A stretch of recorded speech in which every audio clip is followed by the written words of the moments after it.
பெரியவா சரணம். பெரியவா வானொலியின் மாலை நிகழ்ச்சிகள் ஆரம்பமாகின்றன. இன்றைய எமது நிகழ்ச்சிகள் நித்திய குரு பாதுகா பூஜா, ஸ்ரீ ரா கணபதி அவர்கள் எழுதிய புத்தகத்தின் ஒளிவடிவம், ஆன்மீக உரை, மகா பெரியவா மகிமை உபன்யாசம். பெரியவா சரணம். பெரியவா சரணம். அடுத்த நிகழ்ச்சி நித்திய குரு பாதுகா பூஜை. शुक्लां भरदरं विष्णुं शशिवर्णं चतुर्भुजं प्रसन्नवदनं ध्यायेत् सर्वविघ्नोपशान्तये। ममोपात्त समस्त दुरितक्षयद्वारा श्री परमेश्वर प्रीत्यर्थं गुरुप्रसाद सिद्ध्यर्थं गुरुप्रीत्यर्थं गुरुपादपूजाम् अद्य करिष्ये। गुरुर्ब्रह्मा गुरुर्विष्णुर्गुरुर्देवो महेश्वरः गुरुः साक्षात् परब्रह्म तस्मै श्रीगुरवे नमः। अपार करुणासिन्धुं ज्ञानदं शान्तरूपिणं श्रीचन्द्रशेखरगुरुं प्रणमामि मुदान्वहम्। सदाशिवसमारम्भां शङ्कराचार्यमध्यमाम् अस्मदाचार्यपर्यन्तां वन्दे गुरुपरम्पराम्. எல்லோரும் குருவை பெரிவாளை தியானம் பண்ணிண்டு அர்ச்சனை பண்ணுவோம். அஷ்டோத்திரம். பெரியவா அஷ்டோத்திரம் பல அஷ்டோத்திரங்கள் இருக்கு. அதுல எளிமையா சுலபமா எது இருக்கோ அதை நான் இப்ப சொல்றேன். எல்லோரும் இதை கேட்டுண்டே திருப்பி சொல்ல முடிஞ்சுவா சொல்லி சொல்லி பெரிவாளுக்கு பாதத்துல ஒவ்வொரு புஷ்பத்தை அர்ச்சனை பண்ணலாம். ओम श्री कांची कामकोटि पीठाधीश्वराय नमः. श्रीमत् चंद्रशेखरेन्द्र सरस्वती गुरुभ्यो नमः. संन्यासाश्रम शिखराय नमः. काषाय दंडधारिणे नमः. सर्वपीठापहारिणे नमः. स्वामिनाथ गुरवे नमः. करुणासागराय नमः. जगदाकर्षण शक्तिमते नमः. सर्वचराचर हृदयस्थाय नमः. ओम भक्त परिपालक श्रेष्ठाय नमः. धर्म परिपालकाय नमः. श्री जयेन्द्र सरस्वत्याचार्याय नमः. श्री विजयेन्द्र सरस्वती पूजिताय नमः. शिवशक्ति स्वरूपाय नमः. भक्ताभीष्ट प्रदायकाय नमः. ब्रह्मण्य पोषकाय नमः. ब्रह्म विष्णु शिवैक्य स्वरूपाय नमः. कांची क्षेत्रवासाय नमः. कैलाश शिखरवासाय नमः.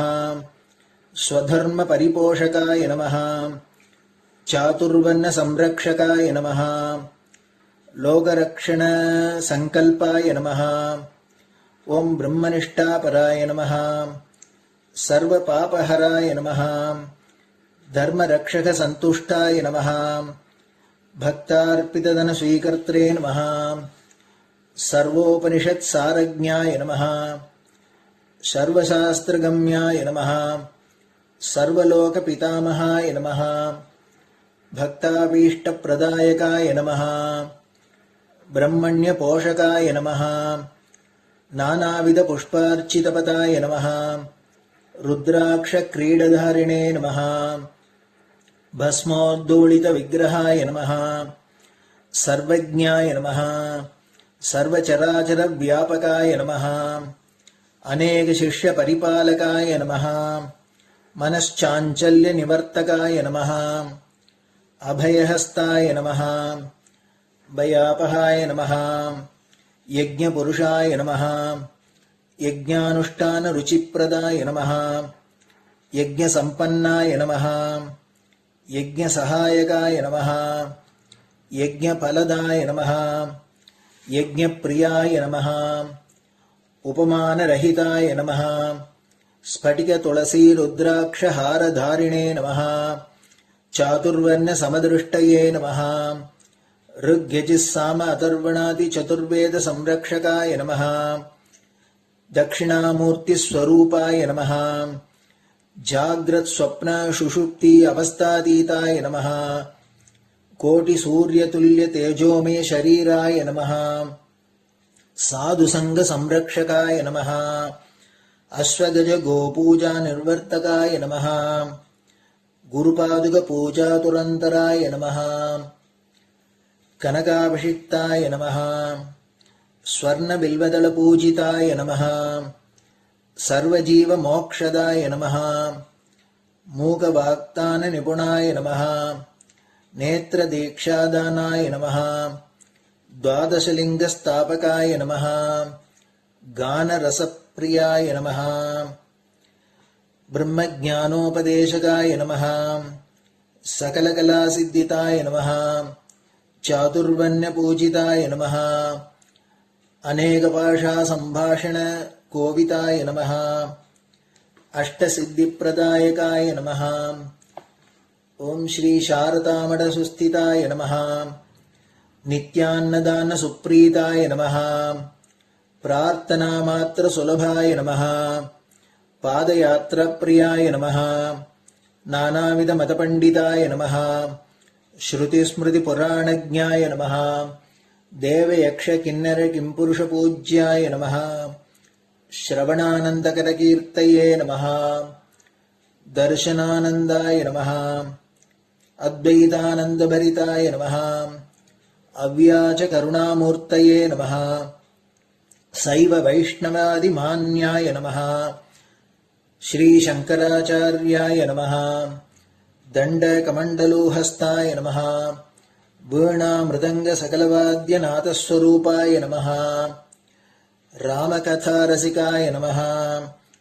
वेद वेदांग आगमादि सकलकला सतस्प्रवर्तकाय नमः हृदय गुहाशयाय नमः शतरुद्रीय वर्णितस्वरूपाय नमः केदारेश्वरनाथाय नमः अविद्यानाशकाय नमः निष्कामकर्मोपदेशकाय नमः लघुभक्तिमार्गोपदेशकाय नमः लिंगस्वरूपाय नमः सालग्राम सूक्ष्मस्वरूपाय नमः कालड्यां शंकरकीर्तिस्तंभ निर्माणकर्त्रे नमः जितेन्द्रियाय नमः शरणागतवत्सलाय नमः श्रीशैलशिखरवासाय नमः डमरुकनाद विनोदाय नमः वृषभारूढाय नमः दुर्मदनाशकाय नमः आभिचारिक दोषहर्त्रे नमः मिताहाराय नमः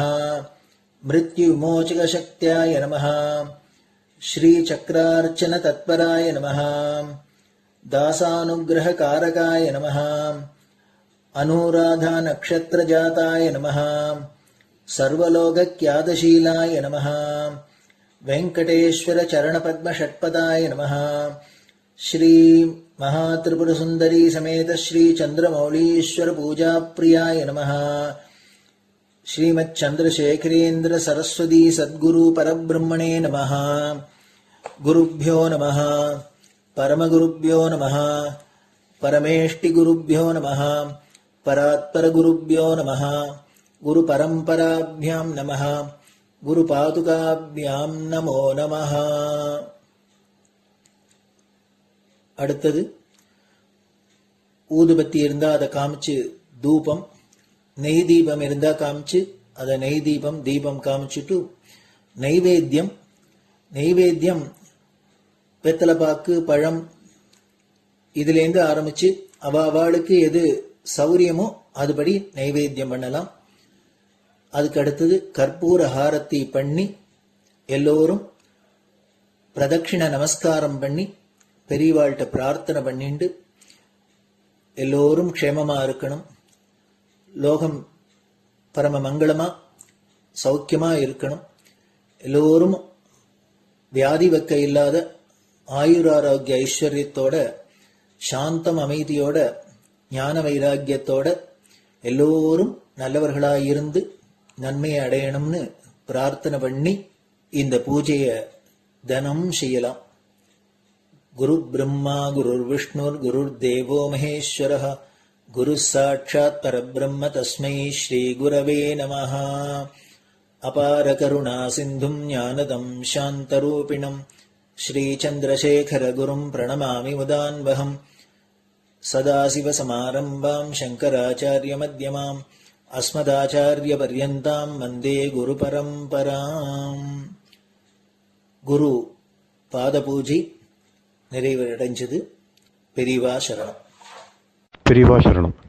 பெரியவா வானொலியில் நேயர்கள் அடுத்து கேட்க இருப்பது ஸ்ரீ ரா கணபதி அவர்கள் எழுதிய புத்தகத்தின் ஒளி வடிவம். அளிப்பவர் ஸ்ரீமதி உமா சங்கர் அவர்கள். தேனினும் இனிய சொல்லான் தீச்சுடர் மேனி கொண்டான் ஊனுயிர்க்குயிரதான ஒன்றினைக் கலந்து நின்றான் ஏனினிக் கவலை நெஞ்சே இன்றுனக் அருள் செய்தான் இஞ்ஞானவான் காமகோட்டி நாதனை நம்புவோமே. ஜெய ஜெய சங்கர, ஹர ஹர சங்கர. மகாபெரிவாளின் உபன்யாசங்களை ரா கணபதி அண்ணா தெய்வத்தின் குரல் என்ற பெயரில் 7 பாகங்களாக தொகுத்து அளித்ததின் 5ஆம் பாகத்தின் அடுத்த பகுதி ஸ்ரீ சங்கர சரிதம். நேர் சிஷ்யர்கள் தரும் சான்று. ஆச்சாரியாளை போற்றுவதற்கென்றே ஏற்படாமல் பொதுப்படையாக இருக்கப்பட்ட புராண இதிகாச கிரந்தங்களில் அவரை அவதார புருஷராக சொல்லியிருப்பதற்கு ஒரு விதமான முக்கியத்துவம் உண்டென்றால், அவரை நேரில் பார்த்து நெருங்கி பழகி அவரோடு கூடவே இருந்த சிஷ்யர்களான மகான்கள் தங்களுடைய குருவை பற்றி என்ன சொல்லியிருக்கிறார்கள் என்பதற்கும் ஒரு தனியான மதிப்பு உண்டு. யாரையுமே வெளி உலகம் ஏதோ கொஞ்சம் தெரிந்து கொள்வதோடு சரி, லோகத்திற்கு தெரியும்படியாக ஒருத்தர் எப்படி தன்னை காட்டிக்கொள்கிறாரோ அதை வைத்து தான் வெளியுலகம் அவரை எடை போட முடியும். யாராயிருந்தாலும் லோகத்தின் பார்வையில் தங்களை நல்லவர் மாதிரியும் அறிவாளி மாதிரியும் தான் காட்டிக்கொள்வார்கள். ஆனால் வாஸ்தவத்தில் அவர்கள் அப்படி இருக்கிறார்களா, இல்லாவிட்டால் ஷோ பண்ணுகிறார்களா என்பது அவர்களுக்கு கூடவே இருந்து நன்றாக பழகிக் கொண்டிருப்பவர்களுக்குத்தான் தெரியும். தத்துவசாஸ்திர புஸ்தகங்களை ஒருத்தர் பரம வேதாந்தமாக நல்ல முறையில் எழுதிவிடலாம். அப்படியே படிப்பவர்கள் ஆஹா என்னும்படியாக ஸ்தோத்திரங்களும் பக்தி நூல்களும் எழுதிவிடலாம். அதை பார்த்து அவர் மகா ஞானியாக இருக்க வேண்டும், பக்த சிகாமணியாக இருக்க வேண்டும் என்று வெளிமனுஷர்கள் நினைத்து விடுவார்கள். ஆனால் கூடவே இருப்பவர்களுக்குத்தான் தெரியும், வாஸ்தவத்திலேயே அவர் எழுதியபடியும் உபதேசிக்கிறபடியும் தான் வாழ்க்கையில் இருக்கிறாரா இல்லையா என்பது. அநேகமாக வெளிலோகம் நினைக்கிற அளவுக்கு ஒருவர் பெரியவராக இல்லை என்றே நன்றாக பழகுபவர்கள் நினைப்பதாக இருக்கலாம். வேடிக்கையாக இங்கிலீஷில் பெரிய ஹீரோவாக உள்ள எவனும் தன் கூடவே இருக்கும் சேவகனை தவிர மற்றவர்களுக்குத்தான் அப்படி இருக்கிறான் என்று சொல்கிறார்கள். No man is a hero to his valet. ஆச்சாரியாளை போன்ற நம்முடைய மத புருஷர்கள் வெளிவாழ்க்கை ஒரு தினசு, உள்வாழ்க்கை ஒரு தினசு என்று இல்லாதவர்கள் என்பது சர்வ நிச்சயமான விஷயம்தான். சுவானுபூதி இல்லாமல் வெறும் அறிவையும் கவி சாத்துரியத்தையும் மாத்திரம் கொண்டு அவர்கள் புஸ்தகம் மட்டும் பெரிசாக எழுதிவிடவில்லை என்பது நமக்கு தீர்மானமான விஷயம்தான். ஆனாலும் கூட அவர்கள் கூடவே வசித்து அத்தியந்தமாக இருந்தவர்கள் அவர்களை பற்றி என்ன சொல்லி இருக்கிறார்கள் என்று தெரிந்து கொள்வதில் நமக்கு ஒரு குதூகலம் இருக்கவே செய்கிறது. அதிலும் ஆச்சாரியாளின் பிரதான சிஷ்யர்களாக கூடவே வசித்த சுரேஸ்வராச்சாரியாள், பத்மபாதாச்சாரியாள், ஹஸ்தாமலகாச்சாரியாள், தோட்டகாச்சாரியாள் ஆகிய 4 பேரும் மகா பெரியவர்களாக ஞான சித்தி பெற்ற மகாத்மாக்களாக இருந்திருப்பதால் தினந்தினமும் ஆச்சாரியாளை பார்த்து பழகிக் கொண்டிருந்த இவர்கள் அவரை பற்றி என்ன சொல்லி இருக்கிறார்கள்? குறிப்பாக அவரை ஈஸ்வராவதாரம் என்று சொல்லி இருக்கிறார்களா என்று தெரிந்து கொள்ளும் ஆர்வம் நமக்கு இருக்கிறது. இந்த 4 சிஷ்யர்களில் ஹஸ்தாமலகாச்சாரியாள் பண்ணியதாக ஒரே ஒரு சின்ன ஸ்தோத்திரம்தான் ஹஸ்தாமலக ஸ்தோத்திரம் என்று இருக்கிறது. அது இயற்றப்பட்ட சந்தர்ப்பம் குறித்து பிற்பாடு பார்க்கலாம். அது பரம அத்வைத்தமாக ஒரே வேதாந்த தத்துவமயமாக இருப்பது. மனுஷ்யர், தேவர், யக்ஷர், அத்ன ஜாதி, அந்த ஜாதி, இந்த ஜாதி என்றெல்லாம் எதுவும் இல்லை. இருப்பது ஒரே ஆத்மஸ்வரூபம்தான், பிரம்மஸ்வரூபம்தான் என்று அது சொல்லிக் கொண்டு போகிறது. அந்த நிலையில் ஆச்சாரிய ஸ்வரூபம் என்று ஒன்று, அவதார ஸ்வரூபம் என்று ஒன்று ஆகியவை மட்டும் இருக்க முடியுமா என்ன? அதனால் ஹஸ்தாமலகாச்சாரியாளின் வாக்கில் ஆச்சாரிய பிரசம்சையாக புகழ்த்துதியாக எதுவும் இல்லை. எனவே அவர் ஈஸ்வராவதாரம் என்று காட்டும்படியாகவும் எதுவும் இல்லை. ஆனால் மற்ற 3 பேரும் ஆச்சாரியாளை பரமபக்தியோடு பரமேஸ்வரனாகவே ஸ்தோத்திரித்து சொல்லித்தான் இருக்கிறார்கள். ஆச்சாரியாளை போற்றி அவர்கள் அநேகம் சொல்லி இருக்கிறார்கள். அது எல்லாவற்றையும் இப்போது நான் சொல்லப் போவதில்லை. அவர் பரமசிவ அவதாரம்தான் என்பதற்கு அவர்கள் அத்தாட்சி கொடுத்திருப்பதை மட்டுமே சொல்லப் போகிறேன்.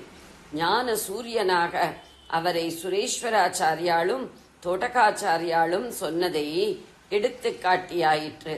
தோடகாச்சாரியாள் தம்முடைய அஷ்டகத்தில் ஒவ்வொரு அடியையும் பவசங்கர தேசிகமே சரணம் என்று முடித்திருக்கிறார். சங்கரர் என்பது ஆச்சாரியாளுக்கு புதுசாக இட்டுக்கட்டி வைத்த பெயர் இல்லை. பூர்வ காலங்களிலிருந்தே பரமசிவனுக்கு இருந்து வந்துள்ள அநேக நாமாக்களில் ஒன்றுதான் அது. இப்போது கண்ணுக்கு முன்னால் தெரிகிறாரே இந்த சங்கரர், இவர் அந்த சிவனாகிய சங்கரர் தான் என்று ஸ்பஷ்டமாக தெரிவிக்கிற வகையில்தான் பவசங்கர தேசிகமே சரணம் என்று போட்டிருக்கிறார். பவன் என்பது பரமசிவனின் பிரசித்தி வாய்ந்த அஷ்டநாமாக்களில் 8 பெயர்களில் முதலாவதாகும். பவன், சர்வன், ஈசானன், பசுபதி, ருத்ரன், உக்ரன், பீமன், மகாதேவன் என்ற 8 பெயர்களும் சிவனுக்கு மிகவும் உகப்பான நாமாக்கள். அந்த பவனாகிய சிவன்தான் சங்கர தேசிகராகிய சங்கராச்சாரிய சுவாமிகள். அவர்தான் எனக்கு அடைக்கலம் என்பதுதான் பவசங்கர தேசிகமே சரணம் என்பதற்கு அர்த்தம். பவ என்பதை கிரியாபதமாக வினைச்சொல்லாக வைத்துக் கொண்டால் ஆகுக, இருக்குமாக, இருப்பாயாக என்று அர்த்தம். தீர்காயுஷ்மான் பவ, தீர்க்க சுமங்கலி பவ என்று சொல்லும்போது இதுதான் அர்த்தம். ஆகையால் பவ என்பதற்கு அப்படியும் கூட அர்த்தம் பண்ணலாம். ஆனால் தோடகாஷ்டகத்தில் 4வது ஸ்லோகத்தில் ஐயம் திரிபுக்கு இடமில்லாமல் பவ என்பதை சிவ என்ற அர்த்தத்திலேயே ஆச்சாரியாளுக்கு சூட்டுகிறார். பவ ஏவ பவான். பவான் என்றால் தாங்கள் ஆச்சாரியாரை நேரே பார்த்து அப்படி கூப்பிட்டு தாங்கள் சாக்ஷாத் சிவபெருமானே, பவ ஏவ, பவனாகிய சிவனேதான் என்கிறார். பவ ஏவ பவான் இதிமே நிதராம் சமஜாயதேதசி கௌதுகிதா. கௌதுகம் என்றால் சந்தோஷ பூரிப்பு, நிதராம் என்றால் முழுக்க, பரிபூர்ணமாக ரொம்பி என்று அர்த்தம். சேதசி சித்தத்திலே என்ன சொல்கிறார் என்றால், தாம் ஆச்சாரியாளை ஏதோ மனுஷ்ய ரூபத்தில் இருக்கிற அநேக குருக்களில் ஒருவராக நினைக்காமல் சாக்ஷாத் பரமேஸ்வரனே என்று தெரிந்து கொண்டு விட்டதில் தம்முடைய சித்தம் அப்படியே பரமானந்தத்தில் பூர்ணமாக திளைத்துக் கொண்டிருக்கிறது என்கிறார். அப்புறம் 3 ஸ்லோகம் தள்ளி மறுபடியும் குரு புங்கவ புங்கவ கேதன என்கிறார். புங்கவம் என்றால் ரிஷபம், எதிலுமே உத்கிருஷ்டமாக மிகவும் உயர்வு பொருந்தியதாக இருப்பதை ரிஷபம் என்று சொல்வார்கள். புருஷர்ஷப, புருஷ ரிஷப என்றால் புருஷஸ்ரேஷ்டன் என்று அர்த்தம். 'தேவ ரிஷப' என்றால் தேவசிரேஷ்டன். தமிழிலும் இதே வழக்கு இருக்கிறது. ஏறு என்றால் ரிஷபம். நரசிரேஷ்டன், தேவசிரேஷ்டன் என்பதை தமிழிலும் மனிதரேறு, தேவரேறு என்று சொல்லி கேட்கிறோம். புங்கவம் என்பது ரிஷபமே. ஆகையால் குரு புங்கவ என்று ஆச்சாரியாளை கூப்பிடுவதற்கு ஆச்சாரிய சிரேஷ்டரே என்று அர்த்தம்.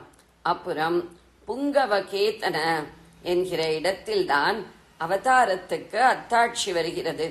புங்கவகேதனன் என்றால் ரிஷபத்தை கொடியாக உடையவன். இப்படி ரிஷபக் கொடியோனாக இருப்பது யார்? வேறே யார்? பரமேஸ்வரன் தானே. தோடகாச்சாரியாள் புத்தி பிரகாசமே இல்லாத மாதிரி பரம எளிமையாக அடங்கி இருந்து கொண்டு நிறைந்த பக்தியுடன் ஆச்சாரியாளுக்கு சரீர சேவை செய்து வந்தவர்.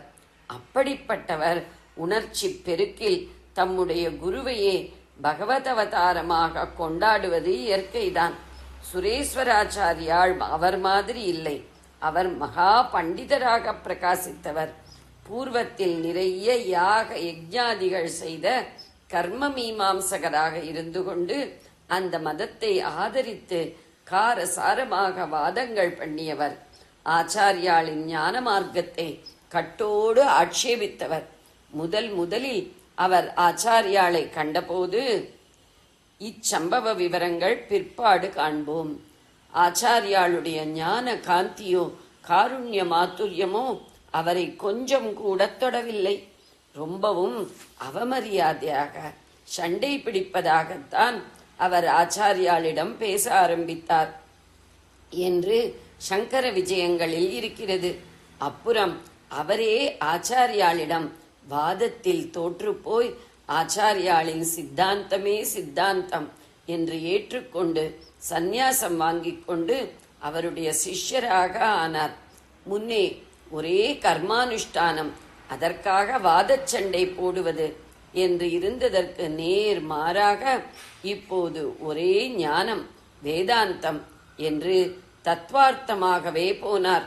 காரியமே இல்லாமல் இருக்கிறது தான் முடிவான லட்சியம் என்பதை விளக்கி நைஷ்கர்மிய சித்தி என்று புஸ்தகம் எழுதினார்.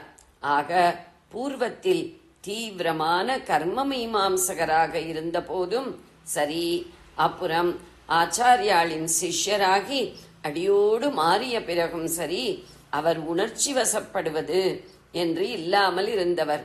முதலில் ஒரே காரியமும் அறிவு சண்டையுமாக இருந்தார். அப்புறம் மனசின் உணர்ச்சிகளே இல்லாத ஞானம், சாந்தம் என்பதில் ஈடுபட்டு விட்டார். தத்துவ ரீதியில் விஷயங்களை எடுத்துச் சொல்லி நிலைநாட்டுவதில்தான் இப்படியானவர்களுக்கு கவனம் இருக்கும். குருவை அவதாரமாக ஸ்துதித்து சமஜாயத்த சேத்தசி கௌத்துகிதா என்று தோடகாச்சாரியார் சொன்னார் போல சித்தம் சந்தோஷத்தில் பூரித்து நிறைவதாக இவர்கள் சொல்லுவதற்கு இல்லை. இப்படியெல்லாம் இருந்தும் அவர் சுரேஸ்வரர் ஆச்சாரியாளை தமோந்தகாரத்தை விரட்டும் ஞான சூரியனாக கொண்டாடி சொன்னார் என்று பார்த்தோம். அது பிருகதாரண்யக்க வார்த்திகத்தில் தைத்திரியோபனிஷத்திற்கு ஆச்சாரியாள் செய்துள்ள பாஷ்யத்திற்கும் சுரேஸ்வராச்சாரியாள் வார்த்திகம் எழுதியிருக்கிறார்.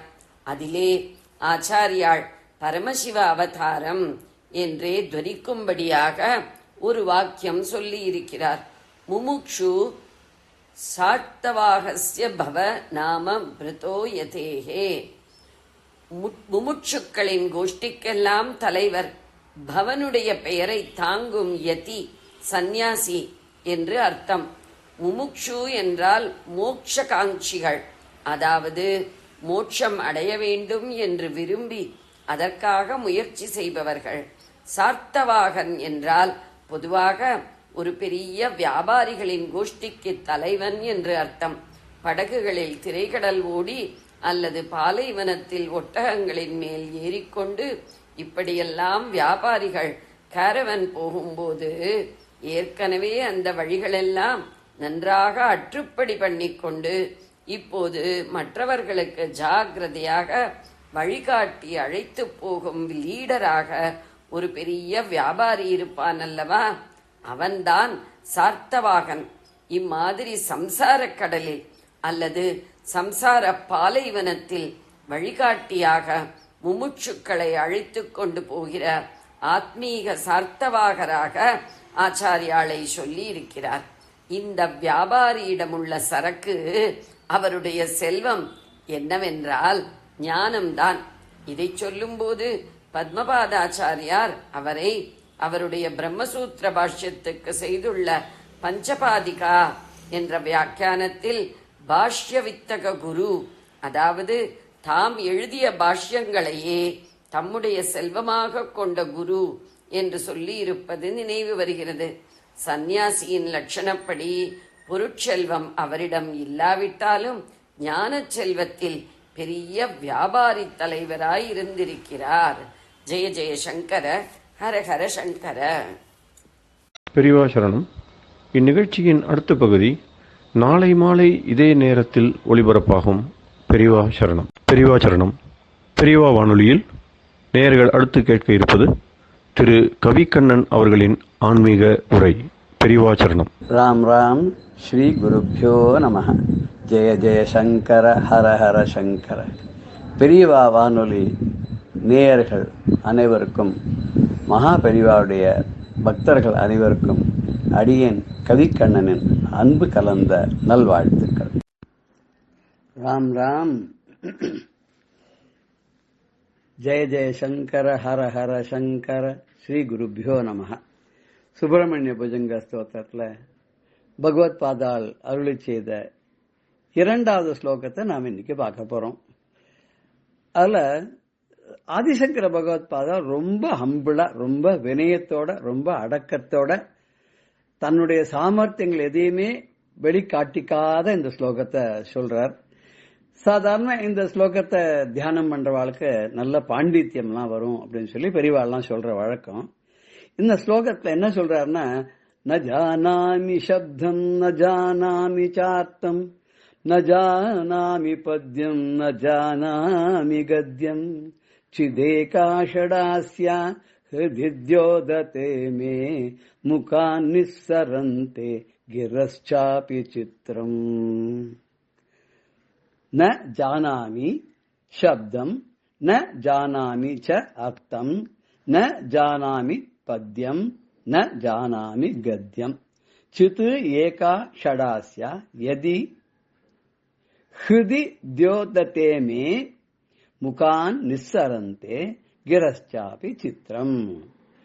சித் ஏகா ஷடாஸ்யா ஹிருதி த்யோததே மே முகாத் நிஸ்ஸரந்தே கிரஸ்சாபி சித்ரம். அப்பா, எனக்கு எதுவுமே தெரியாது. ந ஜானாமி ஆரம்பிக்குச்சுன்னா தனக்கு ஒண்ணுமே தெரியாது. ஒண்ணுமே தெரியாதவர் தான் அத்தனை பாஷ்யங்களும், அத்தனை கிரந்தங்களும், அத்தனை ஸ்தோத்திரங்களும் நமக்காக எழுதி கொடுத்திருக்கார், பண்ணி கொடுத்திருக்கார். எத்தனை வயசுக்குள்ள?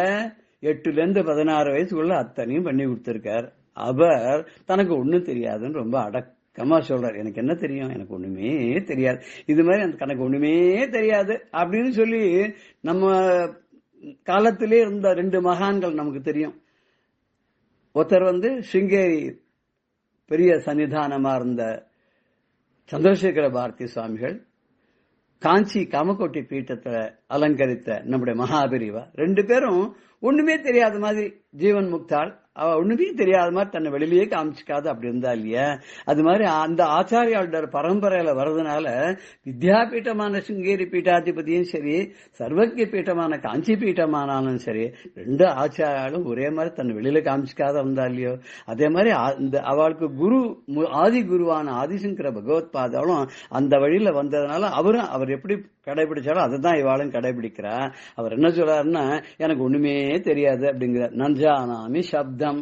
சப்தம் அப்படின்னு எனக்கு ரொம்ப அழகா குரலோட நன்னா சொல்றதுக்குன்னு எடுத்துக்கலாம். சப்தம்னா குரல் அப்படின்னு எடுத்துக்கலாம், குரல் வளம்னு எடுத்துக்கலாம். சப்தம்னா சம்ஸ்கிருத வியாக்கரணத்தை கூட சப்தம்னா அது எந்த வேற்றுமைகள் அப்படின்னு சொல்லுவா. ராமஹ ராமோ ராமாக, ராமம் ராமோ ராமான்னு 7 வேற்றுமைகளும் சிங்குலர் ப்ளூரல் டூயல் அப்படின்னு எல்லாம் வருது இல்லையா? அது தெரியாது. நஜானாமி சப்தம் அப்படின்னு எடுத்துக்கலாம். வியாக்கரணமே எனக்கு தெரியாது, கிராமர் தெரியாது அப்படின்னு ரொம்ப ஹம்பிளா சொல்றார். அப்புறம் நஜானாமி அர்த்தம், எனக்கு பொருள்களும் தெரியாது. எந்த பொருளும் தெரியாது. யாராவது சொன்னாலே அதையாவது புரிஞ்சுட்டு அதுல இருந்து ஏதாவது சொல்லலாமான்னா அதுவும் தெரியாது.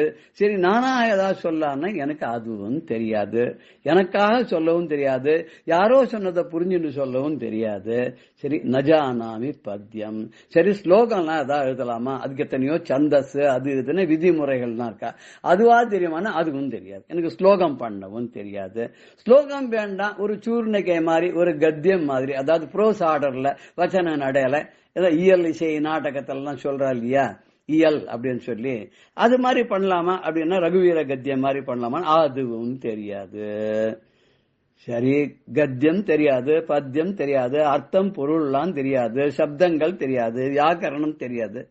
அது சரி ஒண்ணுமே தெரியாதுங்கிறே இத்தனை எப்படி நீர் சொல்றீர் அப்படின்னு ஒரு கேள்வி கேட்கலாமா? உடனே அடுத்ததுல அவர் சொல்றாரு நமக்கு பதில்.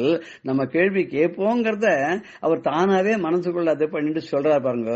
சித் ஏகா ஷடாசியா ஹிருதி தியோதத்தேமி. மே ஹிருதி என்னுடைய மனசுக்குள்ள ஏகா சித்து ஷடாசியா ஒரே ஒரு பிரகாசமாக ஒளியாக அந்த ஆறுமுகனானவன் உள்ளே விளங்கிக் கொண்டிருக்கிறான், பிரகாசித்துக் கொண்டிருக்கிறானே. அதனாலதான் முகாத்து நிஸ்ஸரந்தே கிரஸ்சாப்பி சித்திரம். சித்திரம் ரொம்ப அழகான கிரஸ்சாப்பி, நல்ல வார்த்தைகள் எல்லாம் வாக்கு எல்லாம் எப்படி வெளியில வந்து கொட்டுறதுன்னா என் முகத்திலேயும் தானாவே வெளிவந்து கொட்டுறது. அதுக்கெல்லாம் காரணம் என் உள் மனசுல என்னோட ஹிருதயத்துல அந்த ஆறுமுகனானவன் வீட்டிலிருந்து அருள் பண்றதுனால பிரகாசிக்கிறதுனால அப்படின்ற. அதாவது என்ன சொல்றாரு வேற, ஆதி குருவே சொல்றார், எனக்கு அந்த திருவருளாய் அள்ளி தரக்கூடிய ஆறுமுகனானவன் இந்த மனதில் உட்கார்ந்து கொண்டு இருக்கிறதுனால்தான் எனக்கு இந்த மாதிரி எல்லாம் சொல்ல வர்றது. நானா சொல்றேன் நீங்க நினைச்சுக்க வேண்டாம், என் சாமர்த்தியம் எதுவுமே கிடையாது அப்படிங்கிற. இதேதான் அபிராமி பற்ற கூட ஒரு பாட்டுல சொல்றார். வல்லபம் ஒன்று அறியேன் சிறியேன், நின் மலரடி செம்பல்லவம் அல்லது பற்று ஒன்று இல்லேன். நான் ரொம்ப சின்னவம்மா, எனக்கு எந்த சாமர்த்தியம் சக்தியும் கிடையாது. உன் பாத பத்மங்கள் இருக்கே, உன்னோட துளிர் போன்ற பாதங்கள், அந்த பற்று அது மேல இருக்கக்கூடிய ஆசையை தவிர எனக்கு எதுவுமே கிடையாது. பசும் பொறுப்பு வில்லவர்தமுடன் விற்றிருப்பாய். தங்கத்தினால் ஆன மேரு மலையே வடச்சந்த பரமேஸ்வரனோட கூட இருக்கக்கூடிய தாயே, வினையேன் தொடுத்த சொல். நான் ஏதோ கஜாம்சான ஏதோ பேசுறேன், அர்த்தம் இல்லை, அதுக்கு பொருள் இல்லை, அதுக்கு கிராமர் இல்லை, எதுவும் இல்லை, ஏதோ வாயில வந்ததெல்லாம் நான் சொல்லிட்டு இருக்கேன். அந்த அப்படிப்பட்ட நான் வினயன், நான் ஒரு பாபி, ஒரு நல்ல ஆத்மா கூட கிடையாது, நிறைய தப்பெல்லாம் பண்றவன். நான் தொடுத்த சொல் இருக்கே எல்லாத்தையும் கொண்டு என்னுடைய வார்த்தைகள் ஏதோ மனசுல தோன்றதெல்லாம் நான் சொல்றேன் இல்லையா, இதெல்லாம் அவமாயினம் அபத்தமா இருந்தா கூட நின் திருநாமங்கள் ஸ்தோத்திரமேன, உன்னுடைய நாமங்களை நான் வச்சு நான் பாடுறேன் இல்லையா, அதனால இது ஸ்தோத்திரமா நீ எடுத்துக்கோன்னு. ஏன்னா அவருடைய அபிராமி அந்தாதியில நீங்க பார்த்தீங்கன்னா தாயே அப்படின்னு முதல் பாட்டு தாள் ஆரம்பிச்சு கடைசி பாட்டு ஏல முடிஞ்சிருக்கும், தாயேன்னு. அதே மாதிரி லலிதா சஹஸ்ரநாமத்திலும் ஸ்ரீ மாதான்னு ஆரம்பிக்கும். அதுல இருக்கிற 1008 நாமாவளி இருக்கு இல்லையா, 1000 நாமாவளி 1008 நாமாவளி எடுத்திருந்தாலும் அந்த நாமாவளிகளை அப்படியோ அதனுடைய சாரத்தையோ அபிராமி பட்டர் அந்த 101 பாடல்களுக்குள்ள அதை அடக்கி இருக்கார் அவர். அதனால அபிராமி அந்தாதி படிச்சால லலிதா சஹஸ்ரநாமம் படிச்ச ஒரு பாராயணம் பண்ண புண்ணியம் கிடைக்கும்பா. அப்பேற்பட்ட ஒரு கிரந்தத்தை பண்ணி கொடுத்த அந்த அபிராமி பட்டர் கூட என்ன சொல்றார், வினையேன் தொடுத்த சொல் அவமாயினும் திருநாமங்கள் தோத்திரமே, நான் வல்லபம் ஒன்று அறியேன் சிறியேன், நான் ரொம்ப சின்னவமா, எனக்கு எந்த விதமான சக்தி சாமர்த்தியமும் கிடையாதுங்கிறார் இல்லையா. அதனால மகான்கள் எல்லாமே ஒரே மாதிரியான சிந்தனையோட தான் இருப்பா. இந்த பாட்டுல நஜானாமி சப்தம் நஜானாமி சாத்தம் நஜானாமி பத்யம் நஜானாமி கத்யம் சிதேகா ஷடாசியா கிருதித்யோதத்தேமே முகான் நிஸ்ஸரந்தே கிரஸ்சாபித்திரம்னு ஆச்சாரியால் சொல்ற மாதிரி நாமளும் ரொம்ப ஹம்பிளா, நமக்கு என்ன தெரிஞ்சாலும் நம்மளை விட நிறைய தெரிஞ்சவா இருப்பாங்கிற ஒரு எண்ணத்தோட நம்ம எல்லாரும் சொல்றது எப்பொருள் யார் யார் வாய் கேட்பனும் அப்பொருள் மெய்ப்பொருள் காண்பது அறிவுன்னு எல்லாரும் சொல்றதையும் கேட்டு அதுல கூட உண்மையான தத்துவத்தை நம்ம புரிஞ்சுட்டோம்னு சொன்னா நமக்கு நல்ல பாண்டியத்தை, நல்ல கவிதா சாமர்த்தியங்களையும், நல்ல வாக் சாதுரியத்தையும் அந்த சுப்பிரமணிய சுவாமி, அந்த ஆறுமுகனானவன், அந்த செந்திலாண்டவன் நமக்கும் அருள்வான் என்று சொல்லி இன்றைய நிகழ்ச்சியை நிறைவு செய்கிறோம். ஜெய ஜெய சங்கர ஹர ஹர சங்கர ஸ்ரீ குருபியோ நம. ராம் ராம். பெரியவா சரணம். இந்நிகழ்ச்சியின் அடுத்த பகுதி நாளை மாலை இதே நேரத்தில் ஒளிபரப்பாகும். பெரியவா சரணம். பெரியவா சரணம். அடுத்த நிகழ்ச்சி மகா பெரியவா மகிமை உபன்யாசம். வழங்குபவர் பிரம்மஸ்ரீ கணேச சர்மா அவர்கள். அபார கருணா சிந்தும் ஞானதம் சாந்தரூபிணம் ஸ்ரீ சந்திரசேகரகுரும் பிரணமாமி முதான்வகம். பெரியவா லம்போட்டியிலேருந்து பல ஊர்களுக்கு தாண்டி ஷோலாப்பூர் வந்தால், ஷோலாப்பூரில் பாலாஜி மந்திர் அப்படிங்கிற இடம். முன்னவே பார்த்தோம், ஷோலாப்பூரில் அந்த போகல் அவர் தன்னோட ஃபேக்டரிக்கு வரணும், அங்கே வந்து தங்கணும் அப்படின்னு ரொம்ப பிரார்த்தனை பண்ணியிருந்தார். அதேமாதிரி இந்த சாட்லா பிரதர்ஸ் அவளோட ஃபேக்ட்ரி அவள் இடத்துக்குலாம் வரணும் அப்படிலாம் சொல்லியிருந்தா. ஷோலாப்பூர் பெரிய ஊர். ஆனால் பெரியவா முதல்ல இந்த பாலாஜி கோவிலில் வந்து தங்கினா. அந்த பாலாஜி மந்திரில் அது ஊருக்கு நடுப்புற இருந்தது. அப்போ ஏகாதசி வந்தது. ஏகாதசியில் பெரியவா அமிங்கி ஸ்நானம் பண்ணுவா. அவகாக ஸ்நானம் அப்படின்னு சொல்கிற வழக்கமாக அமிங்கி ஸ்நானம் பண்ணோம். மாதிரி சில நாள்லாம் அப்படி பண்ணணும்னு இருக்குது. இப்போ ஏகாதசிக்கு அப்படி பண்ணணும் அப்படின்னா அமிங்கி ஸ்நானம் பண்ணோம்னா பக்கத்தில் பெரியவா கேட்டால் எங்கே போய் ஸ்நானம் பண்ணுறது, நதியா குளமா என்ன இருக்குது அப்படின்னு பார்த்தா அந்த கோவிலில் வெறும் கிணறு தான் இருந்தது. பக்கத்தில் ஒரு சிவங்கோவில், அந்த சிவங்கோவிலில் ஒரு குளம் இருந்தது. அந்த குளத்தில் போய் ஸ்நானம் பண்ணலாம் அப்படின்ட்டு கிளம்பி பெரியவா குளத்துக்கு வந்தா. அந்த குளத்துக்கு வந்து பார்த்தா ஒரே பச்சை பசேல்னு பாசியாக இருக்குது. குளத்து தண்ணி முழுக்கலும் அப்படி பச்சை பசேர்னு பாசியாக இருக்குது. ஆனால் பெரியவா என்ன பண்ணால் கொஞ்சம் கூட லட்சியம் பண்ணலை. அதில் இறங்கி ஸ்நானம் பண்ணி தன்னோட அனுஷ்டானத்தெல்லாம் பண்ணிண்டா. எல்லாருக்கும் ரொம்ப பார்க்கறதுக்கு ரொம்ப சிரமமாக இருந்தது, பார்க்கறதுக்கு கஷ்டமாக இருந்தது. பெரியவா இந்த பாசின்னா அந்த குளத்தை பார்த்தாலே பயமாக இருக்குது. நாமளாக இருந்தால் என்ன பண்ணுவோம், என்ன இன்ஃபெக்ஷன் ஆகிடுமோ, எப்படி இருக்குமோ அப்படி இருக்குமோ அப்படின்ட்டு இறங்கவே மாட்டோம். ஆனால் பெரியவாள்கிட்ட ஒரு குணம் என்னென்னா, இந்த பெரியவாளோட போய் பார்த்தவாளுக்கு தெரியும், அந்த சரித்திரத்தை கேட்டாலே தெரியும். ஒரு புண்ணிய தீர்த்தம் அப்படின்னு விட்டா அதில் கொஞ்சம் கூட யோஜனை பண்ணப்படாது, உடனே ஸ்நானம் பண்ணிடணும்.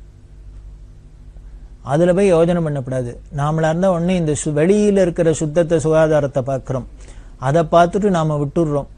ஆனால் இவ்வளவு நீட்னஸ் பார்த்து எல்லாம் இருந்ததுனால ஒன்றும் வியாதி வைக்க குறைஞ்சி கொடுத்தா இல்லை. இப்போ தான் புதுசாக வியாதியெல்லாம் வந்திருக்கு, அது நமக்கு புரியல.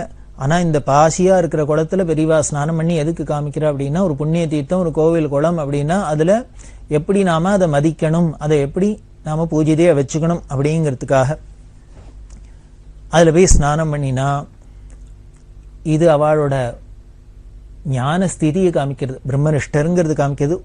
முதல் முக்கியமாக சொல்லணும்னா தேகபாவம் இல்லை. நம்மள மாதிரி இந்த சரீரத்தையே கட்டின்னு பார்க்குறவாளாக இருந்தால் தான் இந்த சரீரத்துக்கு ஏதாவது வியாதி வந்துருமோ, ஸ்கின் ப்ராப்ளம் வந்துருமோ, அது அரிப்பு வந்துருமோ, சரி வந்துருமோ, இப்படிலாம் நமக்கு வரும். அவளுக்கு பெரியவாளுக்கு இந்த தேகம்ங்கிற ஒரு பாவமே இல்லாததுனால ஒரே ஒரு பாவம் தான் இருந்தது. எதை பார்த்தாலும் பக்தி பாவம் இருந்தது. கோவில் குளம், சிவங்கோவில் தீர்த்தம், புண்ணிய தீர்த்தம் அப்படிங்கிற பாவம் தான் இருந்தது. அப்படியே வேற ஒன்றும் சரீர பிரஜை இல்லாதனால அவ பாட்டுக்கு ரொம்ப லட்சியமே இல்லாத போய் ஸ்நானம் பண்ணுவா. இந்த சரீர பாவம் கிடையாது அப்படிங்கிறதுக்கு இன்னொரு நிகழ்ச்சி சொல்லணும் அப்படின்னா, பெரியவா கும்பகோணத்தில் மடத்தில் இருக்கா. திடீர்னு ராத்திரி படுத்திருந்த பெரியவாளை பார்த்தா ஆளை காணோம். அவளோட இடத்துல பக்கத்தில் இருந்தவர் தேடி பார்த்தார். பெரியவாங்கியானும் என்ன திடீர்னு யாத்திரையெல்லாம் கிளம்பிடுவா, இது மாதிரி எதானு கிளம்பிட போகிறாளோ அப்படிங்கிற கவலை தான் அவளுக்கு. பெரியவாளை தேடி பார்த்தா காணும். அந்த காலத்தில் எலக்ட்ரிக் லைட்லாம் கிடையாது. தேடி பார்த்தா அவர் கவலை வந்து கொடுத்து மற்றவாள்லாம் எழுப்பி பார்த்தாரு. என்ன ஆச்சு, எங்கே போனான்னு தெரியல பெரியவா அப்படின்னு தேடின்னு வரத்து. பின்னால் பெரியஷா இருக்கும் கும்பகோணம் இடத்துல. அதில் பின்னால் பெரிய மாட்டுக்கொட்டாய். இந்த மாட்டுக்கொட்டாயில் ஒட்டு திண்ணை. அந்த ஒட்டு திண்ணையில் யாரோ வெறும் கௌபீனத்தோடு படுத்துன்னு இருக்கிறாப்புல இருக்கு. அதை போய் கிட்டக்க போய் பார்த்தா பெரியவா படுத்துன்னு இருக்கா. உடம்பு முழுக்கலும் கொசு மொச்சு கிடக்கு. இதை பார்த்தோன்னே கைங்கரிமர்கள் ரொம்ப ஷாக் ஆகிடுது. ஐயோ, உடம்பு முழுக்கலும் இப்படி கொசு மொச்சு கிடக்கு. பெரியவா அந்த கொசு மொச்சு கடிக்கிறது நமக்கு ஒரு கொசு கடிச்சாலே தாங்க மாட்டேங்கிறது. அப்படி நூற்றுக்கணக்கான ஆயிரக்கணக்கான கொசு உடம்பு முழுக்கலும் மொச்சிருக்கு. பெரியவா பாட்டுக்கு ஆடாத அசையாத பிசாத கட்ட மாதிரி கிடக்காளே அப்படின்னு இவா சத்தம் போட்டதுக்கு அப்புறம் பெரியவா ஏந்துன்னு சொல்கிறா. என்ன மற்றவாள்லாம் கேட்டானே, உள்ள பெரியவாளுக்கு படுத்துக்கிறதுக்கு இடம் இல்லையா, எதுக்கு இந்த ஒட்டு திண்ணையில் அதுவும் இந்த மாட்டுக்குட்டாயில இவ்வளோ கொசுவுக்கு நடுப்புறப்படுத்துன்னு, சரி இப்படி படுத்துனா ஏதானும் கொசு கடிக்காத ஒரு துணி காஷாயத்தால் மேலே மூடிக்க விடாதோ, அது இல்லாத இருக்கிற காஷாய வஸ்திரத்துலையும் வெறும் கௌபீனத்தோடு மட்டும் இருக்காளே அப்படின்ட்டு கேட்டா. பெரியவா சொல்கிறா, ஒன்றுமில்லை, படுத்துன்னே உள்ள யோஜனை பண்ணிட்டு இருக்கிறது. ஈஸ்வர சிருஷ்டியில் எத்தனையோ கோடி ஜீவராசிகளை சிருஷ்டி பண்ணியிருக்கார். அதில் எல்லா ஜீவராசிகளும் மறக்காத ஆகாரத்தையும் சிருஷ்டி பண்ணியிருக்கார். எல்லா ஜீவராசிகளும் பசி இல்லாத இருக்கு, சாப்பிட்றது. அப்படி பார்த்தா ஒவ்வொரு ஜீவராசியாக பார்த்துன்னு வரத்தையும் இந்த கொசு ஞாபகம் வந்தது. இதுக்கு என்ன ஆகாரம் நம்மள மாதிரி மனுஷாலோட ரத்தம் தான். ஆனால் இந்த கொசுவை மட்டும் சாப்பிட விடாத எல்லாரும் கொசு விலையை கட்டிக்கிறா, அத்தை பண்ணிட்டு கொசுவை கடிக்க விடாத பண்றா. கொசு கடிக்கலைன்னா எனக்கு எது கடிக்கிறது, ரத்தத்தை குடிக்கிறது, அது சாப்பிட்றதுன்னு அர்த்தம், அவ்வளவுதான். அதை சாப்பிட விடாத எல்லாரும் தடுக்கிறாளே, எல்லாம் பட்னியாக கிடைக்கேன்னு தோணித்து. அதனால மற்றவாள்லாம் எப்படி வேணா இருக்கட்டும், நம்ம ரத்தத்தையான அது சாப்பிட்டோம் வேறாருங்கிறதுக்காக இங்கே வந்து படுத்துனேன் அப்படின்னா, யாரானும் கொசுவுக்கு பட்னியாக கிடைக்கேன்னு யாரானும் படுத்துன்னு யோஜனை பண்ணுவாளா அப்படின்னா, இதுதான் தாயிற் சிறந்த தயாவன தத்துவம் அப்படின்னு. அவள் ஜெகன்மாதா காமாட்சி இல்லையா, அந்த கொசுவும் அவளோட குழந்தை தானே. அதனால ஒரு தாயாருக்கு தங்கிட்ட பிறந்த குழந்தைகள எல்லா குழந்தைகளும் சாப்பிட்டுட்டு ஒரு குழந்தை மட்டும் சாப்பிடாத பட்னி கிடந்தா தாங்குமா மனசு? அதை போலதான் போல இருக்கு. இதுல இன்னொன்னு என்ன அப்படின்னா, பெரியவாளோட கருணையும் தெரியுது. அந்த சரீர பிரஜை இல்ல, கட்ட மாதிரி ஸ்தானம் வேணமஹா அப்படின்னு சொன்னது சத்தியம் அப்படிங்கிறப்பலையும் தெரியுது. அப்படிதான் அவ தேகபாவம் இல்லாத இருந்ததுனால இந்த சோலாப்பல்ல பாசி தண்ணியா இருந்தா என்ன, எந்த தண்ணியா இருந்தா என்ன, எந்த தண்ணியா இருந்தா என்ன, அவளுக்கு ஒன்றும் லட்சியம் இல்லை. அவ பாட்டுக்கு தன்னோட அனுஷ்டானங்களை பண்ணிட்டு இருக்கா, ஸ்நானம் ஜபம் தபம் இதெல்லாம். இப்படி சொல்றதையே நாங்கள் அதெல்லாம் பண்ணிட்டு மார்க்கண்டேயர் அப்படின்னு ஒரு கோவில், மார்க்கண்டேஸ்வரர் அப்படின்னு ஒரு கோவில், அந்த கோவிலில் வந்து தரிசனம் பண்ணிண்டா.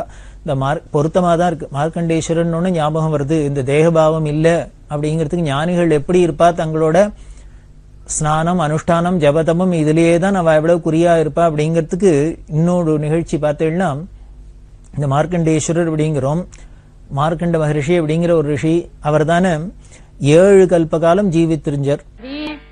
7 கல்பகாலம் அப்படின்னு பார்த்துங்கோ. ஒரு கல்பகாலத்துக்கு எவ்வளவுன்னு வருஷம் சொன்னா எல்லாருக்கும் தலையை சுத்தம். அது மாதிரி 7 கல்பகாலம் அவர் உயிரோடு இருந்தார். அப்படி இருந்து மார்க்கண்டேய மாதிரி ஆயுசு அப்படிங்கிற இல்லையோ, அவருக்கு விரக்தி வந்துடுத்து. நாமெல்லாம் கேட்கிறோம், நிறைய சிரஞ்சீவியா இருக்கணும், நிறைய ஆயுசோடு இருக்கணும், ஆயுசோடு தீர்காயுசோடு இருக்கணும் அப்படின்னு ஆசைப்படுறோம். ஆனா நமக்கு இது மாதிரி மார்க்கண்டேயர் மாதிரி எல்லாம் பெரிய தீர்காயுசா வந்துடுத்துன்னு வச்சுங்கோ, அதுல இருந்து பார்த்தா அப்புறம் போர் அடிச்சு போயிடும். அதுவும் போக போக இருக்கிற காலகட்டங்களில் பார்த்தா இருந்து போனா தேவையில்லை, போறோம் புண்ணியசாலி அப்படிங்கிறாப்புல தானே வந்துடும் மனசுல.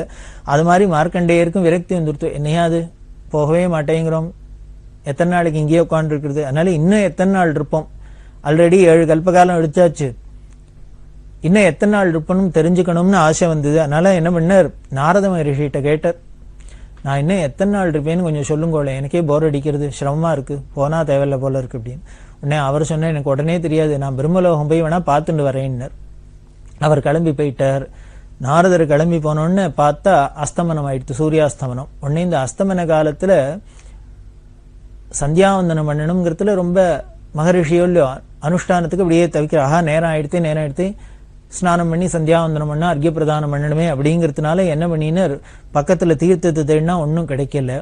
பக்கத்துல ஒரு சேரி, இந்த சேரியில ஒரு குட்டை, அதுல அவ தோலு எல்லாம் அலம்பி ஒரே புழு எல்லாம் கொழுத்து அந்த தண்ணி அவ்வளவு அசிங்கமா இருக்கு. இவர் என்ன பண்ணார், மார்க்கண்டேய மகரிஷி சந்தியாகாலம் ஆயிடுத்து, ஸ்நானம் அர்க்கிய பிரதானம் பண்ணணும் அப்படிங்கிற அந்த தாபத்துல நேரம் அந்த குட்டையில போய் விழுந்தார்.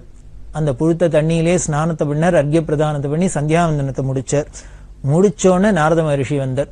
வந்தோன்னு இவர் கேட்கிற, பார்த்துட்டேல நான் என்ன எத்தனை நாள் இருப்பேன் அப்படின்னு.